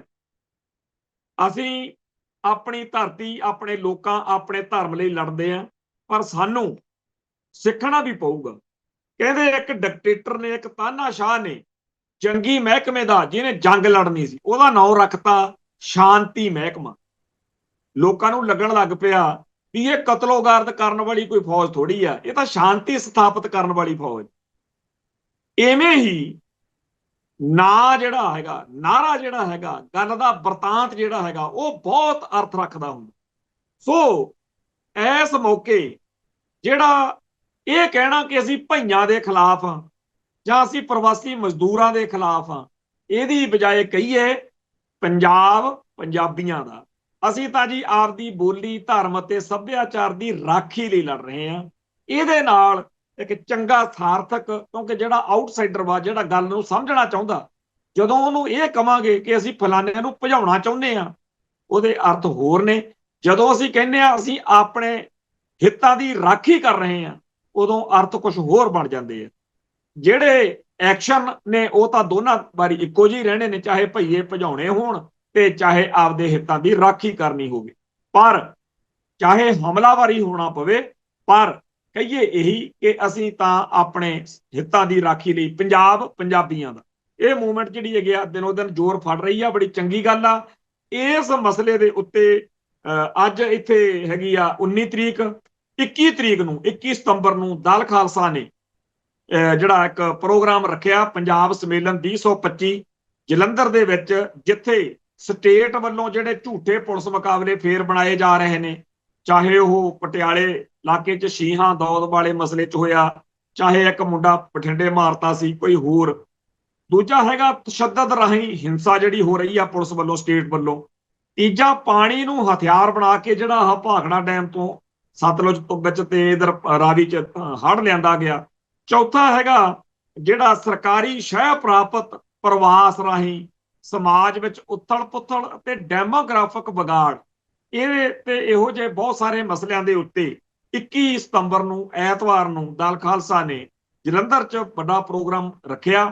ਤੇ ਇਹ ਇੱਕ ਚੰਗੀ ਗੱਲ ਆ ਕਿ ਜਿਹੜੇ ਲੋਕ ਕਹਿੰਦੇ ਸੀ ਸਿੱਖਾਂ ਨੂੰ ਤਾਂ ਜੀ ਸਮਝ ਨਹੀਂ, ਇਹ ਤਾਂ ਗਾਲੀ ਪੈ ਜਾਂਦੇ ਆ, ਇਹ ਤਾਂ ਜੀ ਗੁਰੂ ਸਾਹਿਬ ਨੇ ਕਿਹਾ ਸੀ ਸਾਰੇ ਹੀਲਿਆਂ ਤੋਂ ਜਦੋਂ ਗੱਲ ਲੰਘ ਜੇ ਉਦੋਂ ਤਲਵਾਰ ਫੜਨੀ ਆ, ਇਹ ਜੀ ਸਭ ਤੋਂ ਪਹਿਲਾਂ ਖੰਡੇ ਨੂੰ ਹੱਥ ਪਾਉਂਦੇ ਆ। ਸੋ ਇਸ ਮਾਹੌਲ ਦੇ ਵਿੱਚ ਉਹ ਸਾਰੇ ਜਿਹੜੇ ਨਿੰਦਕ ਨੇ ਸਿੱਖੀ ਅਤੇ ਸਿੱਖਾਂ ਦੇ, ਉਹਨਾਂ ਦੀ ਕੋਈ ਵਾਹ ਨਹੀਂ ਚੱਲ ਰਹੀ। ਪੂਰੇ ਪੰਥ ਦੇ ਵਿੱਚ, ਪੰਜਾਬ ਦੇ ਵਿੱਚ ਆਪਦੇ ਹੱਕਾਂ ਦੀ ਰਾਖੀ ਲਈ ਜੰਗ ਜਿਹੜੀ ਆ ਉਹ ਦਿਨੋਂ ਦਿਨ ਬੁਲੰਦ ਹੋ ਰਹੀ ਆ। ਅਕਾਲ ਪੁਰਖ ਵਾਹਿਗੁਰੂ ਕਿਰਪਾ ਕਰਨ, ਇਹ ਨਿੱਕੀਆਂ ਨਿੱਕੀਆਂ ਲੜਾਈਆਂ ਖਾਲਿਸਤਾਨ ਦੀ ਜੰਗ ਵੱਲ ਸਾਨੂੰ ਲੈ ਕੇ ਜਾਣ। ਉਹ ਦਿਨ ਆਵੇ ਜਦੋਂ UNO ਦੇ ਵਿੱਚ ਹੋਰਨਾਂ ਮੁਲਕਾਂ ਦੇ ਵਿਚਾਲੇ ਖਾਲਿਸਤਾਨ ਦਾ ਝੰਡਾ ਵੀ ਝੂਲਦਾ ਹੋਵੇ। ਇੱਥੇ ਫਤਿਹ ਅਰਜ ਕਰਦੇ ਆ ਜੀ। ਨਾਨਕ ਨਾਮ ਚੜ੍ਹਦੀ ਕਲਾ, ਤੇਰੇ ਭਾਣੇ ਸਰਬੱਤ ਦਾ ਭਲਾ। ਵਾਹਿਗੁਰੂ ਜੀ ਕਾ ਖਾਲਸਾ, ਵਾਹਿਗੁਰੂ ਜੀ ਕੀ